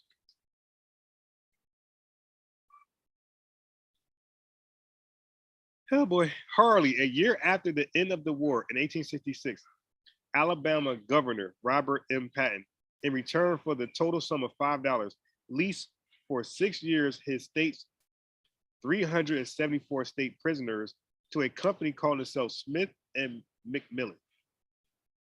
The transaction was in fact a sham, as the partnership was actually controlled by the Alabama and Chattanooga Railroad. Governor Patton became president of the railroad 3 years later. Such duplicity would be endemic to convict leasing. For the next 80 years, in every southern state, the questions of who controlled the fates of Black prisoners, which few Black men and women among armies of defendants had committed true crimes, and who was receiving the financial benefits of their re-enslavement will almost always never be answered. So the book is called Slavery by Another Name. And now you see the other name of slavery is convict leasing. Okay. Later in 1866, Texas leased 250 convicts to two railroads at the rate of $12.50 a month. In May 1868, 4 months after Henry and Mary's wedding, the state of Georgia signed a lease under which the Georgia and Alabama Railroad acquired 100 convicts, all of them Black, for $2,500. Later that year, the state sold 134 prisoners to the Selma, Rome, and Dalton Railroad and sent 109 others to the line being constructed between the towns of Macon and Brunswick, Georgia. Arkansas began contracting out its state convicts in 1867, selling the rights to prisoners convicts of both state crimes and federal offenses. Mississippi turned over its 251 prisoners to the state's largest cotton planter, Edmund Richardson, in 1868. 3 years later, the convicts were transferred to Nathan Bedford Forrest, the former Confederate general, who in civilian life already was a major planter and railroad developer. In 1866, he and 5 other former rebel officers had founded the Ku Klux Klan. What happened? Let me read that over. So after the 241 prisoners to the state's largest cotton planter, Edmund Richardson, 1868, 3 years after that, 1871, the convicts were transferred to Nathan Bedford Forrest, the former Confederate general. Right? So the Confederate general was around, who in civilian life already was a major planter and railroad developer. In 1866, that guy, the former Confederate general, had, hold on 1 second.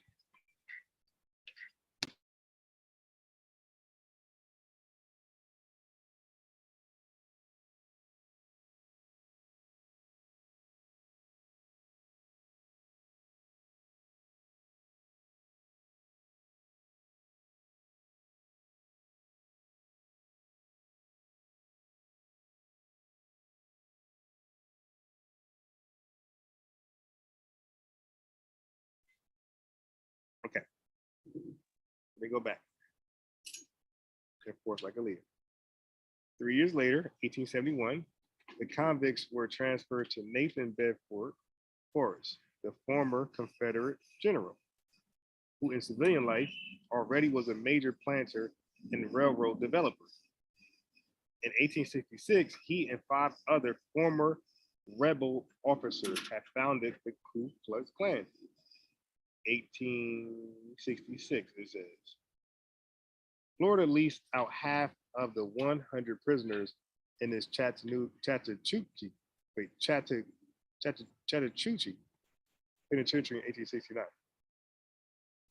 Northern California began farming out its convicts in 1872 after white South Carolinas, led by Democrat Wade Hampton, violently ousted the last Black government of the state in 1877. So that's, I think that's going to Black Reconstruction.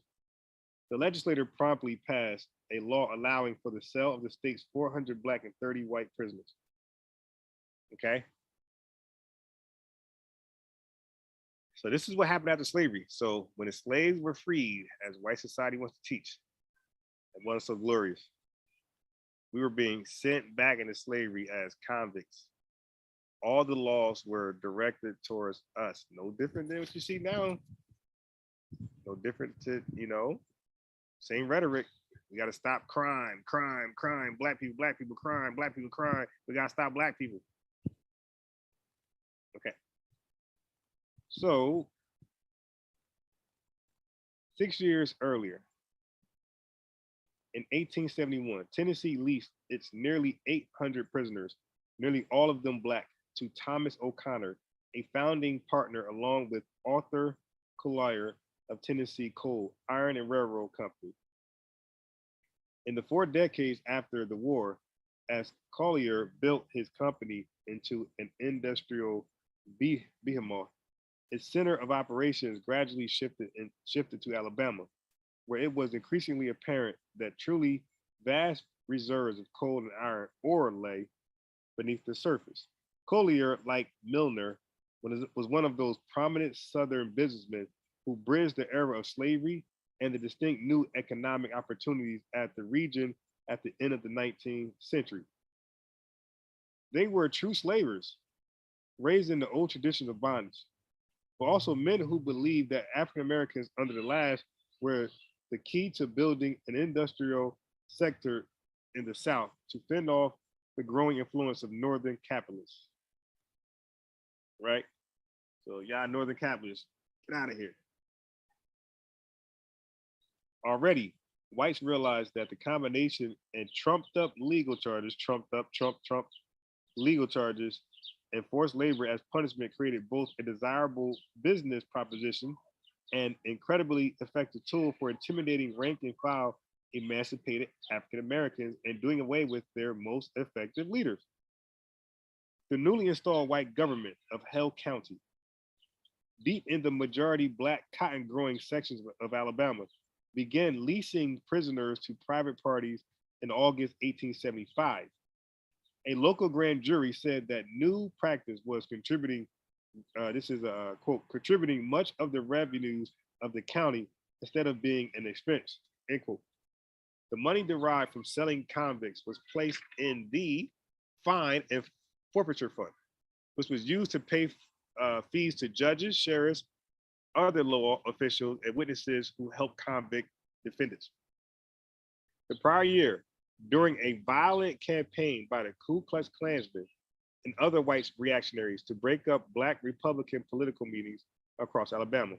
What type of black meetings? Black Republican, okay? Across Alabama. A white raiding party confronted a meeting of African American in Hell County. Shots were fired in the dark and 2 men died, one white and one black. No charges were brought in the killing of the African American, but despite any evidence, they caused the shooting. Leading black Republicans R.H. Skinner and Wilbur Hardy were charged and convicted of murder. Wow. They were sent to the Eureka mines south of Birmingham in the spring of 1876. The book is called Slavery by Another Name, and that other name is Convict Leasing. Let me kill that damn mosquito. Where you go? This guy.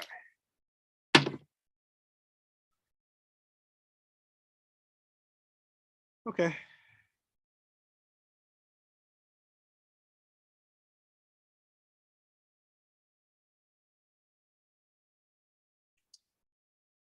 By the end of 1877, by the way, that's the date Masfar Muhammad was born. 50 convict laborers were at work in Milner's Newcastle Coal Company mine outside of Birmingham. An additional 58 men had been forced into the Eureka mines he founded near Helena. A total of 557 prisoners had been turned over that year to private corporations by the state of Alabama. So 557 prisoners, they're talking about 557 innocent black folks. Free black folks back in slavery. But not picking cotton.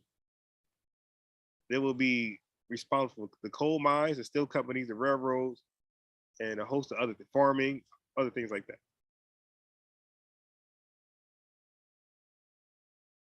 By the end of Reconstruction in 1877, every formerly, how many formerly Confederate states? By the end of Reconstruction in 1876, every formerly Confederate state except for Virginia, had adopted the practice of leasing Black prisoners into commercial hands. How many Southern Confederate states? All but one. Okay, so they paint the picture, Blacks were freed and everything was just great. Dr. King fought for your rights. That's a lie. Blacks were free, Union soldiers left them unprotected, and the states, the losers, the supporters of the Confederate Army, the Confederate government, went buck wild on all the free slaves, put them back into forced labor, right? Let's move on. There were variations among the states, but all shared the same basic formula. Nearly all the penal functions of government were turned over to the companies purchasing convicts. In return for what they paid each state, the companies received absolute control of the prisoners. They were ostensibly required to provide their own prisons, clothing, and food, and bore responsibility for keeping the convicts incarcerated. Company guards were empowered to chain prisoners, shoot those attempting to flee, torture any who wouldn't submit, and whip the disobedient, naked, or clothed, almost without limit. How many lashes you want? Over 8 decades, almost never were there penalties to any acquirer of slaves for their mistreatment or death. So nobody ever was charged for mistreating, torturing, or killing freed African Americans. On paper, the regulations governing convict conditions required that prisoners receive adequate food, be provided with clean living quarters, and be protected from cruel or excessive punishment. All floggings were to be recorded in logbooks. This is your regulation. This is your FDA regulation. So before FDA, there was a Confederate. There was a there was a CFA, a Confederate Food and Drug Administration. Okay, so all floggings were to be recorded in logbooks. This is your CFA, your Confederate Food and Drug Administration. And indeed, hundreds were.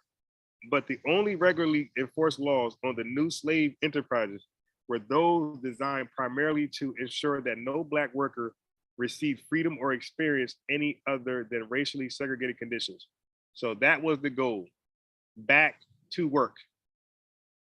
Back to work. This is right after Emancipation Proclamation. He just said the KKK, by the former Confederate general in 1866, came up with the Ku Klux Klan. Right, so they already had backup plans if they lost the war. State laws were passed to make, and they were designed to only criminalize Black freed Americans. Okay, that's it. When Black freed Americans were being jailed and imprisoned, the only people to ever see a prison were white folks. So before Blacks were involved in convict leasing, the only people in prison were white folks. Okay. In Alabama, companies were fined $150 a head if they allow a prisoner to escape. For a time, state law mandated that if a convict got free while being transported to the mines, the sheriff or deputy responsible had to serve out the prisoner's sentence. Oh my God. Oh my God. The sheriff and deputy, if they were responsible for why a slave was freed through the transportation, they had to serve in the slave's position, in his place. Let me just take care of this nose real fast. Tissue.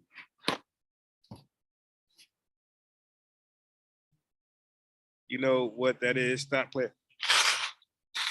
That's crazy.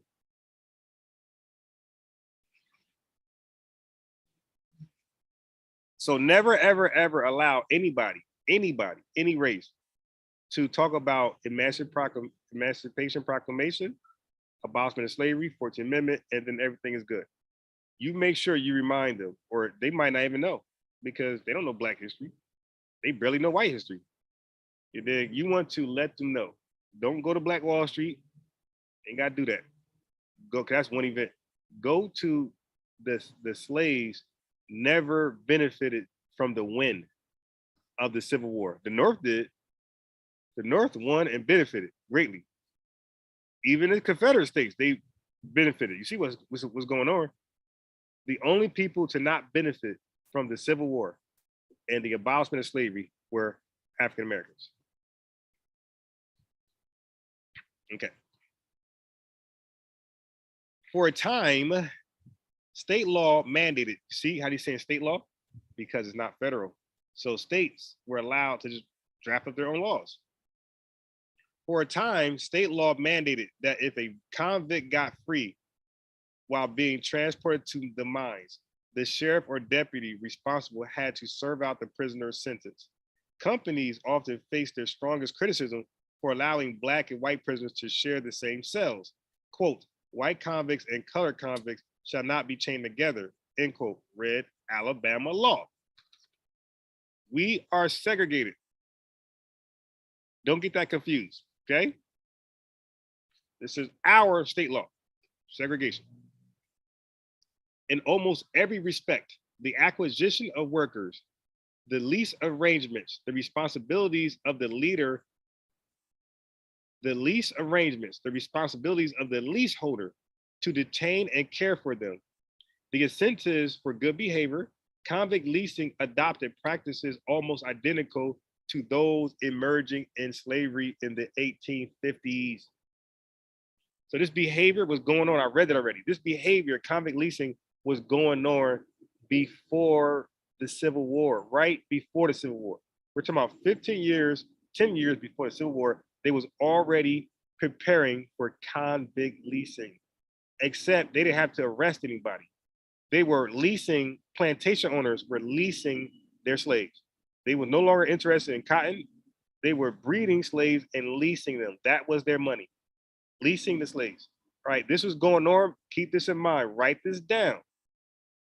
They already had a B plan in case they lost the Civil War. All right, cool. We lost, cool.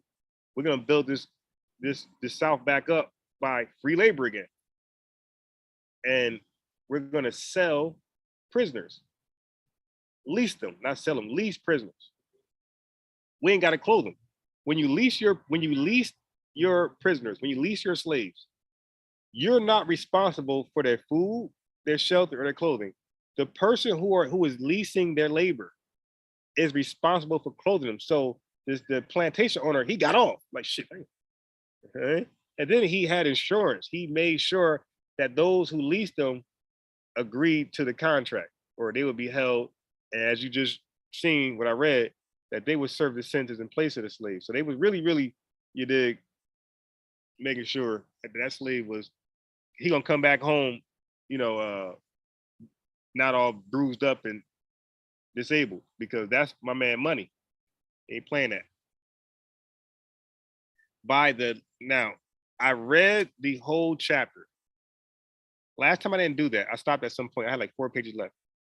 Because I'm more interested, personally, this is personal, because I'm more interested in what happened after the Civil War.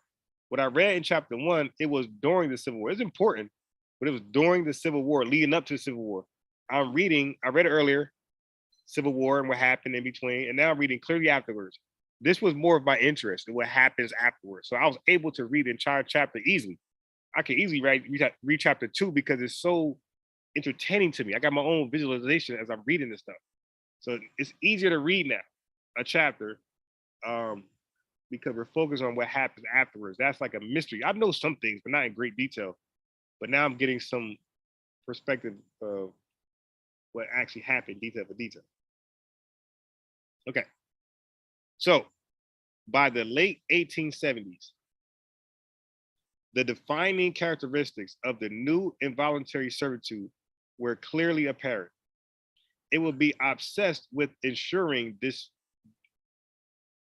disparate treatment of blacks. No, disparate treatment of blacks. who at all times in the ensuing 50 years would constitute the vast majority of those sold into labor. They were routinely starved and brutalized by corporations, farmers, government officials, and small town businessmen intent on achieving the most lucrative balance between the productivity of captive labor and the cost of sustaining them. The consequences for African Americans were grim. In the first 2 years that Alabama leased its prisoners, nearly 20% of them died. In the following year, mortality rose to 35%. In the fourth year, nearly half were killed through this forced labor. 45% died. They didn't make it back home from their leasing, right? Dead. 45%. Guess what? I completed the entire chapter. You dig? So that's it on that. Now check this out. I was talking to my mans. You know, a lot of people think they're just smarter than what they are. So we were talking about marijuana and, you know, where you can smoke and where you can't smoke and things like that. So he said, I can smoke anywhere, right? Unbiased. I said, nah, I don't think you can smoke anywhere. So I don't think you can smoke. I think I smoke away from people, you know, because you are smoking an addictive drug, and it's you know, for kids, that's not. I don't think they're gonna want that around kids. So he was like, can I smoke in parks? I said, I don't think so. I said, I read you can't smoke in parks. So he's like, I don't know about that. He said, I was smoking at the mall. I said, yeah, you can smoke at the mall. You can drink at the mall, but that don't mean it's legal. I said, I don't think it's illegal. I don't think it's legal. And he was like, yeah, but I didn't get in trouble. I'm like, my boy, you can jaywalk and not get in trouble. That don't mean it's legal. You can wear no seatbelt and no cop harass you like me. Ride past with no seatbelt. My car's tinted like hell, even front windshield tinted. You know, I don't get bothered. Never been pulled over yet for the tint. But that don't mean they can't. So just because they don't do it right as far as today doesn't mean it's legal. So I was like, yeah, I said, so they don't really bother like that. But so I pulled up a website.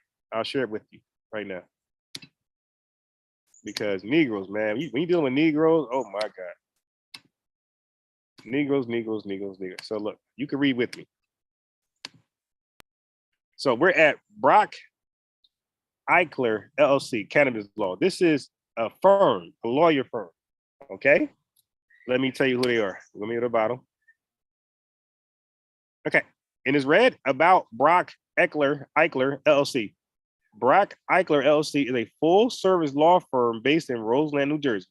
With over 80 attorneys, the firm is focused in the following practice areas: healthcare law, real estate, litigation, trust and estates, corporate transactions and financial services, personal injury, criminal defense and government investigations, labor and employment, environmental and land use, family law services, patent, intellectual property and information technology, real estate tax appeals, tax and cannabis law. And who? And cannabis law. And who? And cannabis law. Brock Eichler attorneys have been recognized by clients and peers alike in Chambers USA, the best lawyers in America, and New Jersey's super lawyers. For more information, visit www.brockeichler.com. That's where we're at right now. Okay. And this answers all your questions. Can my child under 21 get arrested for refusing to provide identifying information for the written warning or putting the marijuana in their pocket or concealing in some way? We got all that. Can an employer fire an employee for cannabis consumption? An employer would not be permitted to refuse to hire or employ a person. So an employer would not be permitted to refuse to hire or employ a person, or discharge or take any adverse action against an employee because that person or employee does or does not use cannabis items. So they can't discriminate.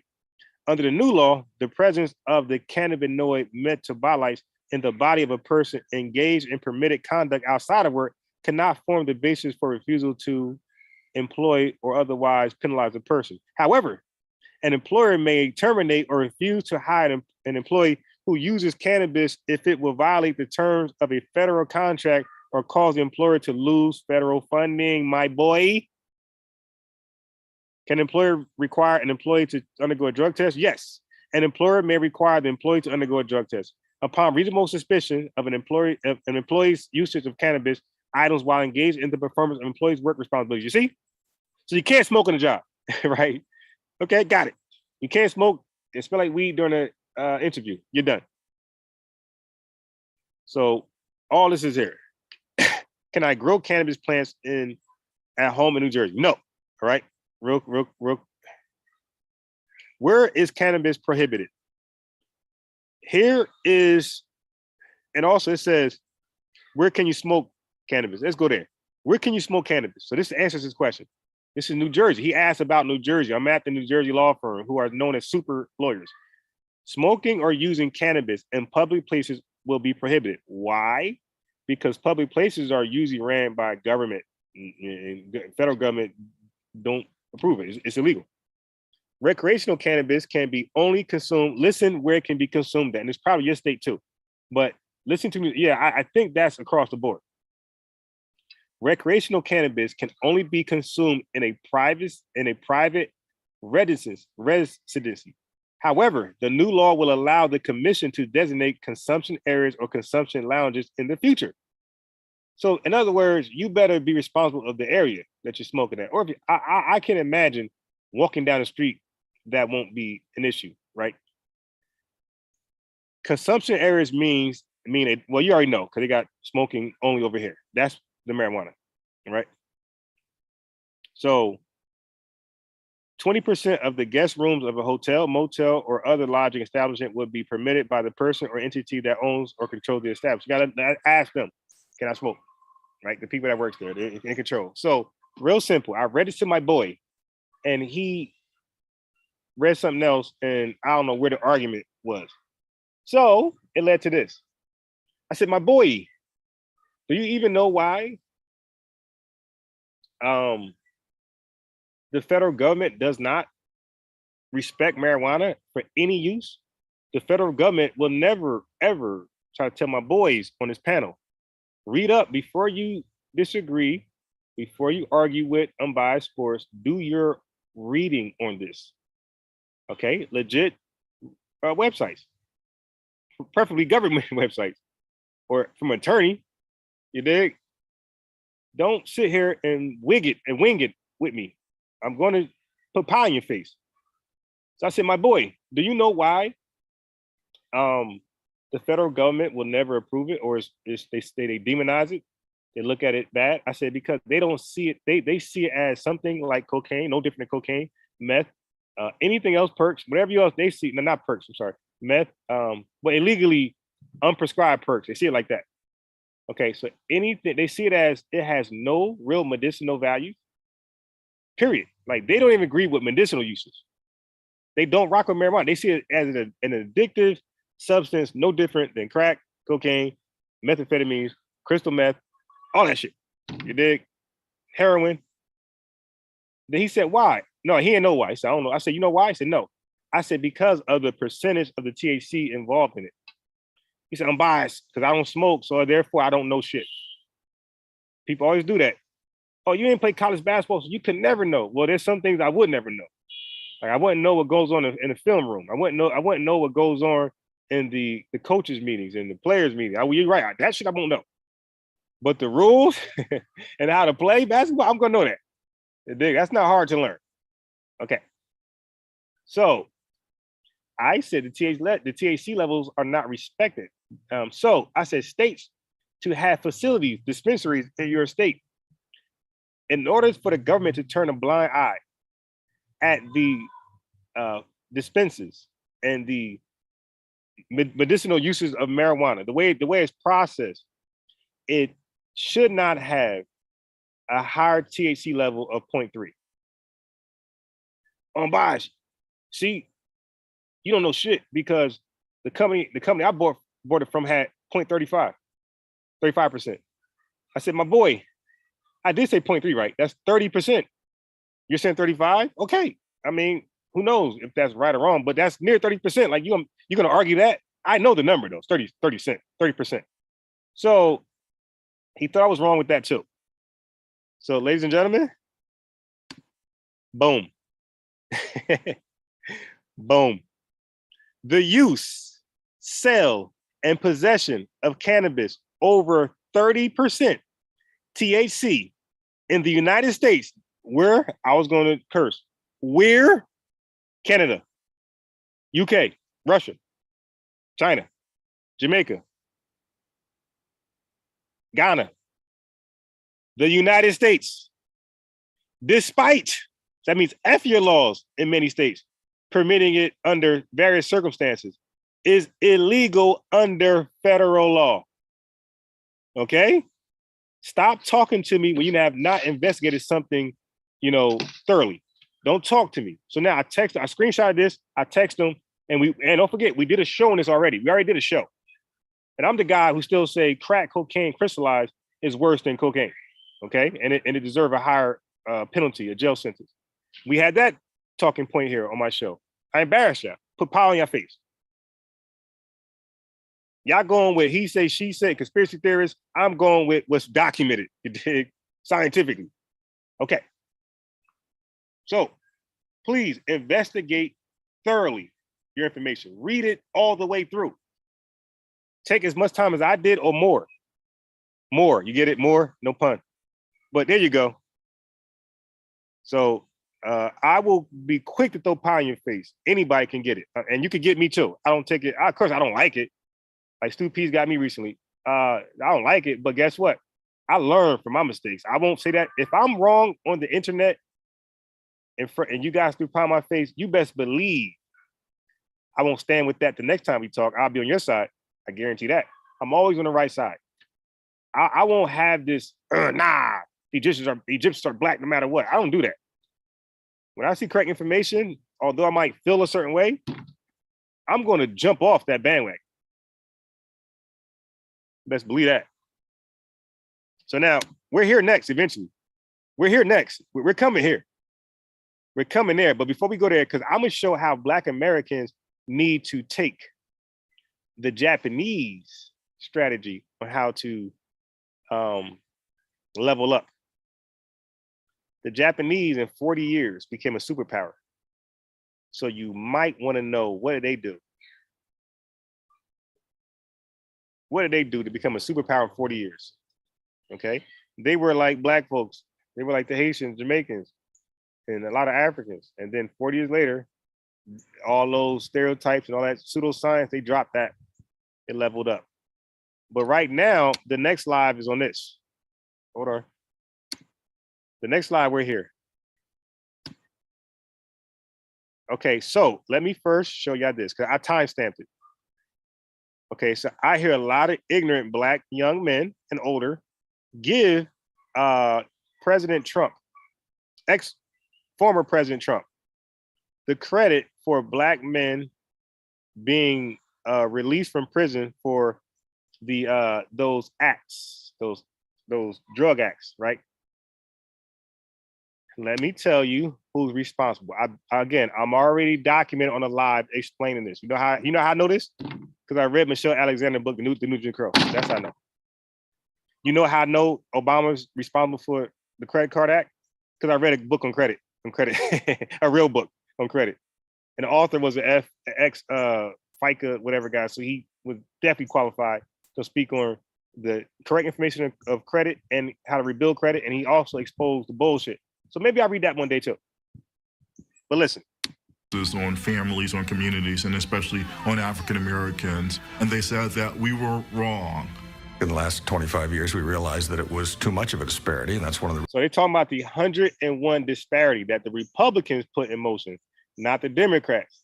So me and Chief X talked on this, because Chief X under the impression this was the 94 crime, but no, Ronald Reagan, my boy, this is my lane right here, all right?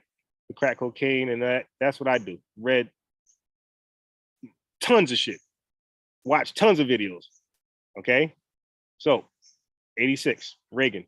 So they said in the last 25 years, they realized that the 101 ratio was too much, that the disparity shouldn't be that far from crack cocaine versus powder cocaine, meaning sentencing, right? Because there's a mandatory minimum sentence that you got to serve if you have a certain amount of crack as opposed to a certain amount of cocaine. So you only had to have, I believe, like 25 grams of crack to serve a mandatory minimum. That means you're doing 5 years.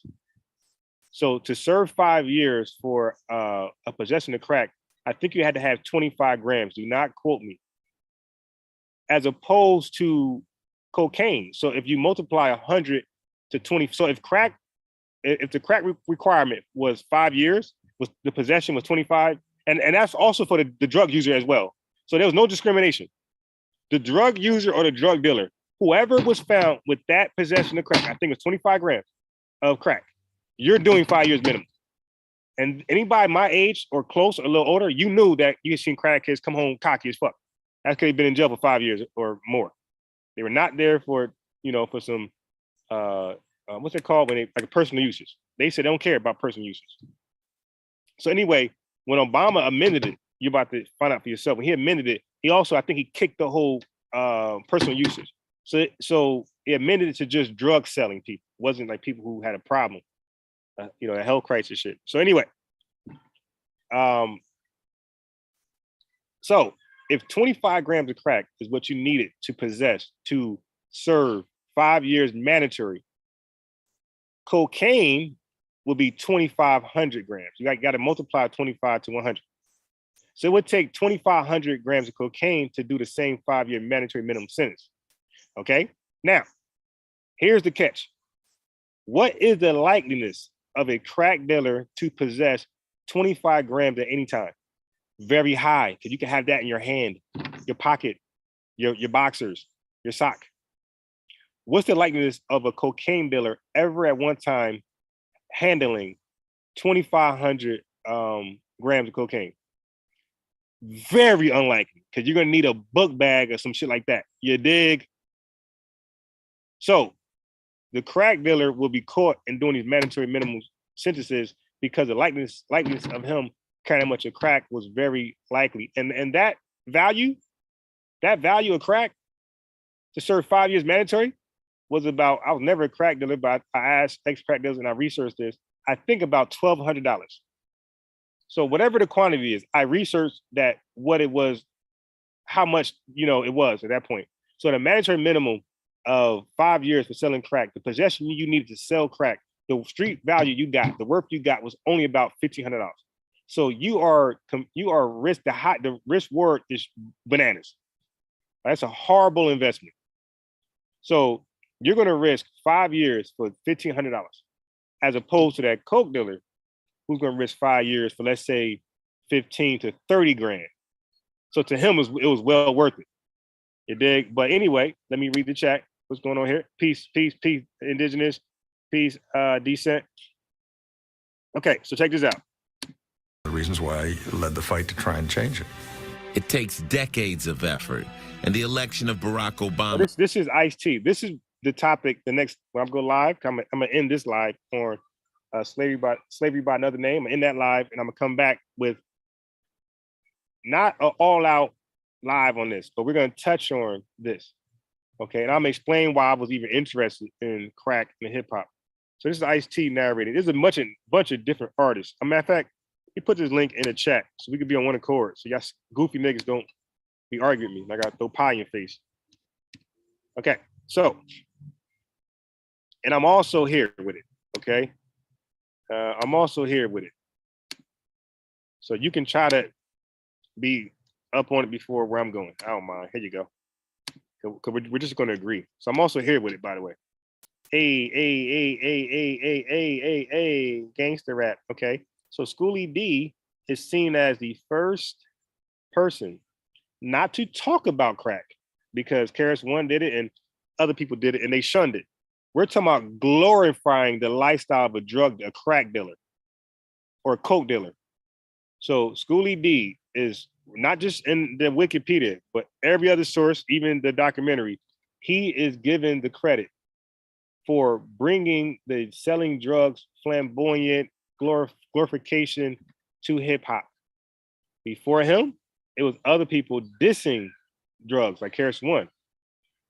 And other rappers was dissing drugs, coke and crack. He was the first to glorify it. All right, let's go back. Here we are. So this is Ice-T narrating, right? And I think Ice-T followed suit after him. And Ice-T said he never sold drugs. to reform the law. He say never sold crack, I think. I don't know, I gotta watch it over, but he never sold crack for a fact.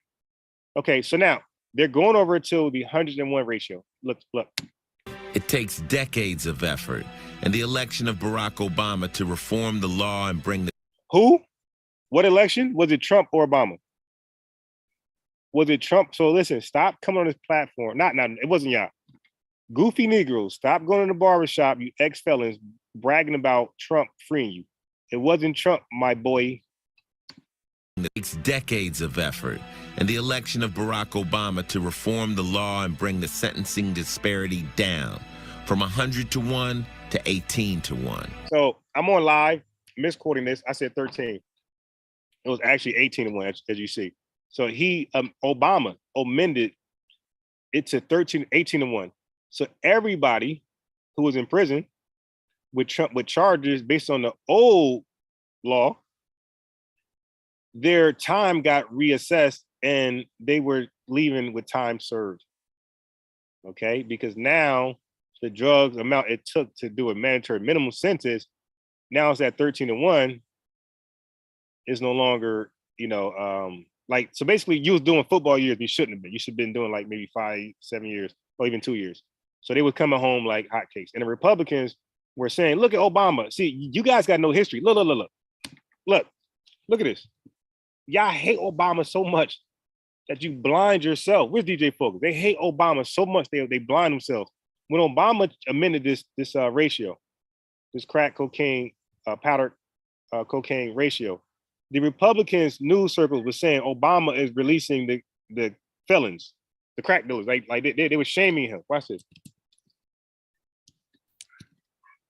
Releasing, no, I'm gonna do freeing.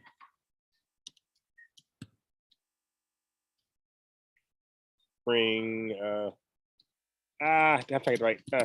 Releasing felons. Let's just go there. Let's see what happens. I want like the news articles. Obama sent these people home prison early. Now what you see? Obama. This is Obama. Fact sheet. Blah blah blah blah. I want like a Republican. President Obama commutes another 79 inmates prisons. I wanted an Republican like meet sues. Let me see.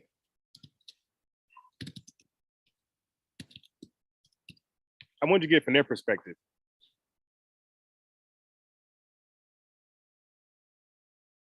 I don't even know, like, what's it, Fox News?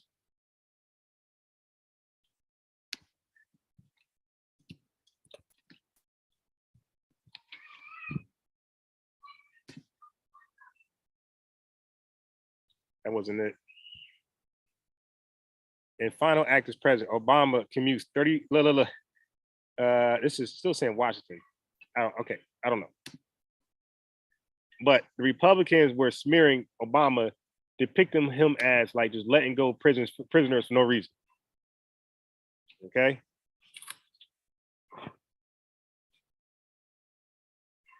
All right, let me just got this right here.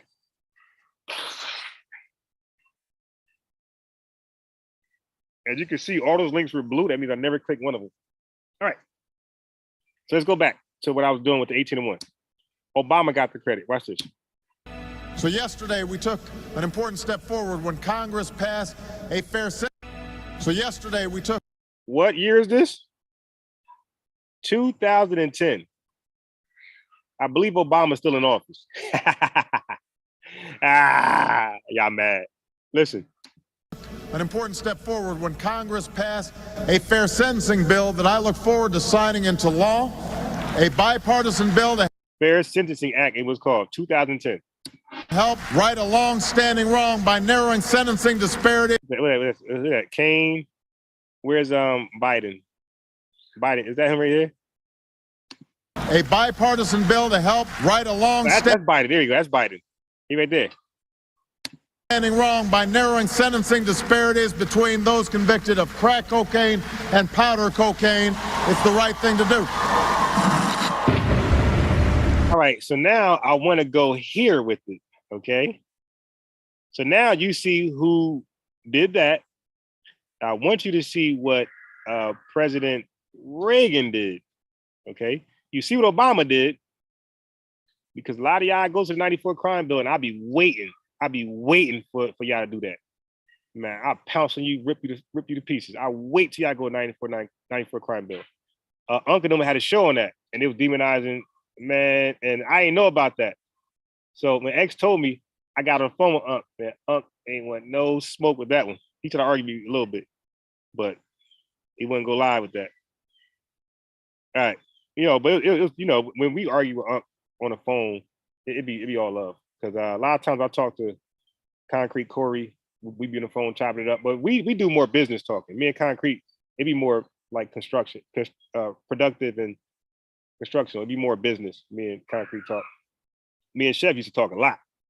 Like a lot, man. Me and Chef used to talk a lot.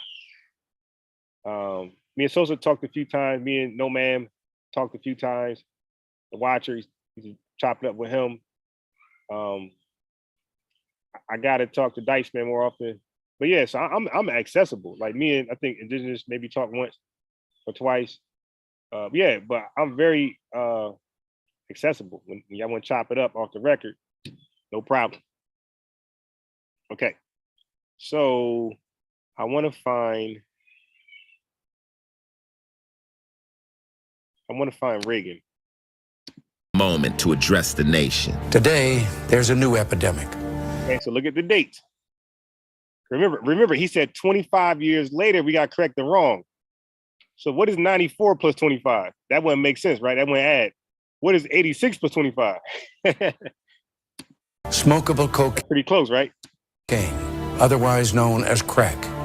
It is an explosively destructive and often lethal substance which is crushing its users. It is an uncontrolled fire. With Election Day approaching and polls showing that drug abuse is the public's number focused on drug traffickers. The Republicans in the White House led the way, but Democrats were up there yelling and screaming and pushing for tougher laws. Tip O'Neill was the You hear that? Speaker of the House, and he said, you know what, we're going to start punishing crack more than we punish powder. Chemically, they're indistinguishable, but you should be punished a lot more for crack. There should be no mercy on them. So he said, I think that the disparity should be 25 to 1.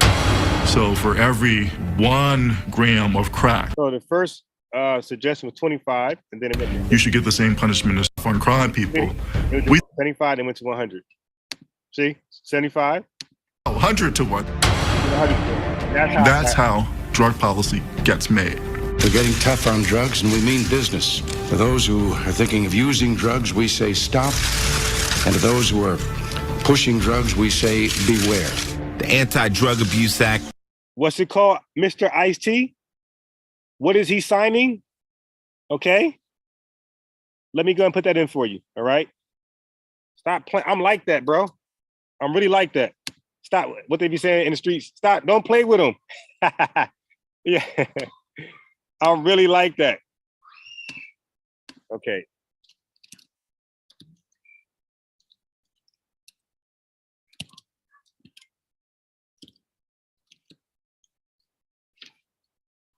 Okay.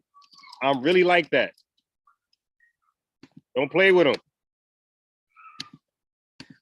The 1986 mandates a 5-year minimum sentence for a mere 5 grams of crack. Oh, so I think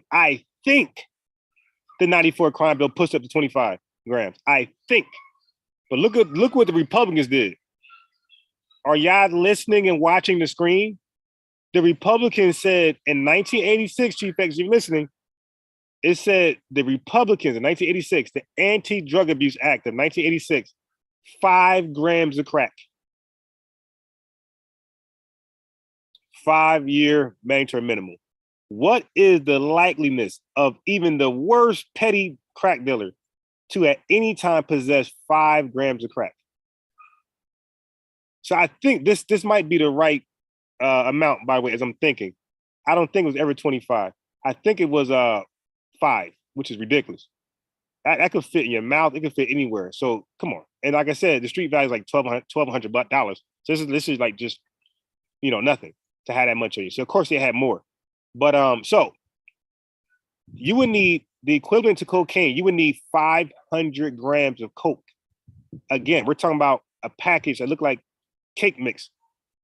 Like, who's gonna have that on them at any given time? That much cocaine on them at any given time? Like, come on, bro. No, nobody doing that. You're definitely not walking around. That's what I mean. I don't mean driving and traveling. You know, the more is traveling. I'm talking about walking around. What's the likeliness of somebody walking around, a drug peddler, crack, walking around with 5 grams of crack? It's very likely.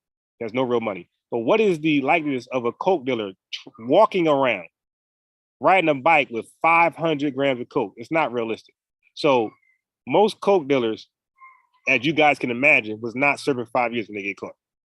Some was getting just probation. Some was getting a fine because they had maybe 20 grams. If 500 requires a 5-year mandatory minimum sentence, what would 20 grams of coke offer, get you? Probably nothing. Just a fine. It means that first-time nonviolent offenders will be sentenced to decades in prison for selling or possessing small amounts of the... You heard him? Selling or possessing. All right, I said it earlier, selling or possessing. Offenders will be sentenced to decades in prison for selling or possessing small amounts of the drug. It was really very much about demonization. Okay, so there we go. I'm gonna put this link in the chat again. Get your education up. If you want to come holler at your boy, I'm really like that. All right, so let me go ahead and put that in there. Let me ignore that phone call. Okay. All right. So listen, again, we use generic terms and we place it on everybody. Dude, there's different types of media out there. You got liberal media, you got conservative media. Which one? You saying both? If you're saying both, I say source up. If you're saying one, just say the one. But like, we got to stop. But we get mad when people who stereotype us use the same paintbrush stroke to paint all black folks on just the bad black folks or the ignorant black folks or the non-working black folks. We get mad when they stroke that same paintbrush to paint all of us for one or two, but we do it all the time for everybody else that's non-black. So we gotta be more responsible with that. All right, so the next live, we're gonna go into a little bit, again, it's gonna be open subject. Talk about what you wanna talk about. But I'm gonna lead it off with where I was going with the crack and rap. Okay, because I heard a lot of pseudo shit when it came to crack and rap. And the documentary and the wiki article says something different. All right, so that's why I'm against all blackology. Blackology is the same as white scientific racism. It's to show that everything white folks that's ever done that was bad is always justified. No, we enslaved blacks because they were more likely to rape our women. The women will be Jezebels. Blacks are really well behaved when they're micromanaging, macromanaged. Like, they're really great people when they're managed by white people, or when they're forced to do things, right? Where they don't have much of a say-so. And the force would be physical. When you force black folks physically to do something, they are great people. That's white supremacy racism talking. They make up excuses for all their so-called, let's say, immoral acts on black people. Well, black folks, same shit. The thing we do to ourselves or do to other people, we don't take any accountability. We blame everybody but the person who actually did it. That's why Ray compared to Raheem just graduated college, law school. He come home, nobody there. You dig? Just his grandma and mom and his best friend. That's it. That's Raheem. Ray come home from an 8-year bid and he got a block party. That's our society. Can you name another society like that? Like, they don't even do that for the mafia in the Italian or Sicilian society. The mafia ain't praised like that amongst the Italians or Sicilians. We do that. That's our culture. It's ugly. Our culture is ugly. Okay? And black apologists don't help it. We need to be tough on ourselves to bring about the best of ourselves. Scientists, they are encouraged to debate and falsify each other's work to bring about the best results, to bring about the best findings, and which can lead to the best technology, right? That's what they push themselves. We need to do that. Stop making excuses. Stop selling for bullshit and less than stuff. Oh, black business supported, but all the shit is quality is terrible, practice is terrible, customer service terrible, but supported because it's black. No, not selling for less. It's not hard to say, hello, the person who got your business running, right? And you put food on your table and paying your bills is you should be, hello, how you doing, sir? Smiling, like, yeah, what's up? And that's pretty much all black people, even like the Jamaicans and Haitians, like Africans, that's like all black people. Like when it comes to business, man, like we just take advantage of each other. Yeah, in my city, the taxi cabs were dominated by just Jamaicans. And like I would say the late 80s, 90s, up until like 2000, somewhere around there, or mid 90s. You call a cab, it was a Jamaican lady on the phone. She was nasty as hell. Click. Hey, I need a cab. Where you going? I'm going to Roy Rogers. Where you at? I'm at 777, 1600 Washington. the White House. Bye. Click. Like you can't even ask how long. Click.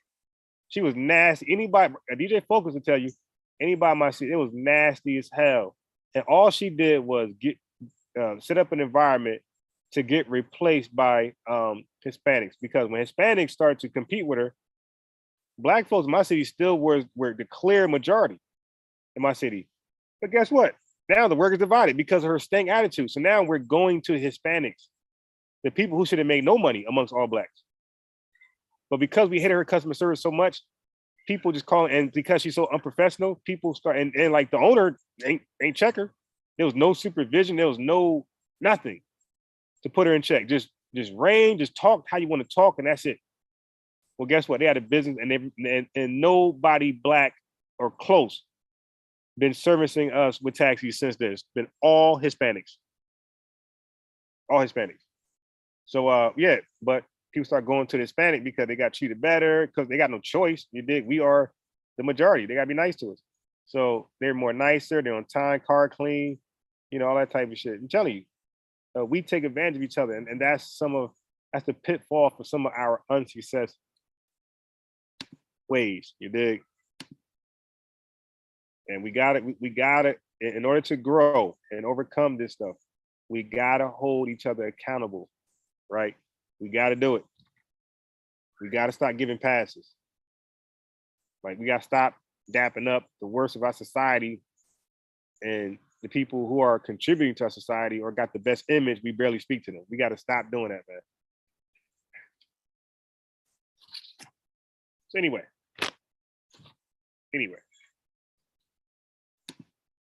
I don't know what I'm going to title it, but I'm coming back with another live. And stay tuned, probably 8 o'clock, 8:30. I want to see if these Moors, because I'm on Facebook. I told them 40 minutes. I'm mad as hell. I went on Facebook and I got a couple Moors who think you can, or I don't even know if they're Moors. They might be sovereign citizens. All right, but they think you can drive, you could travel without a license. So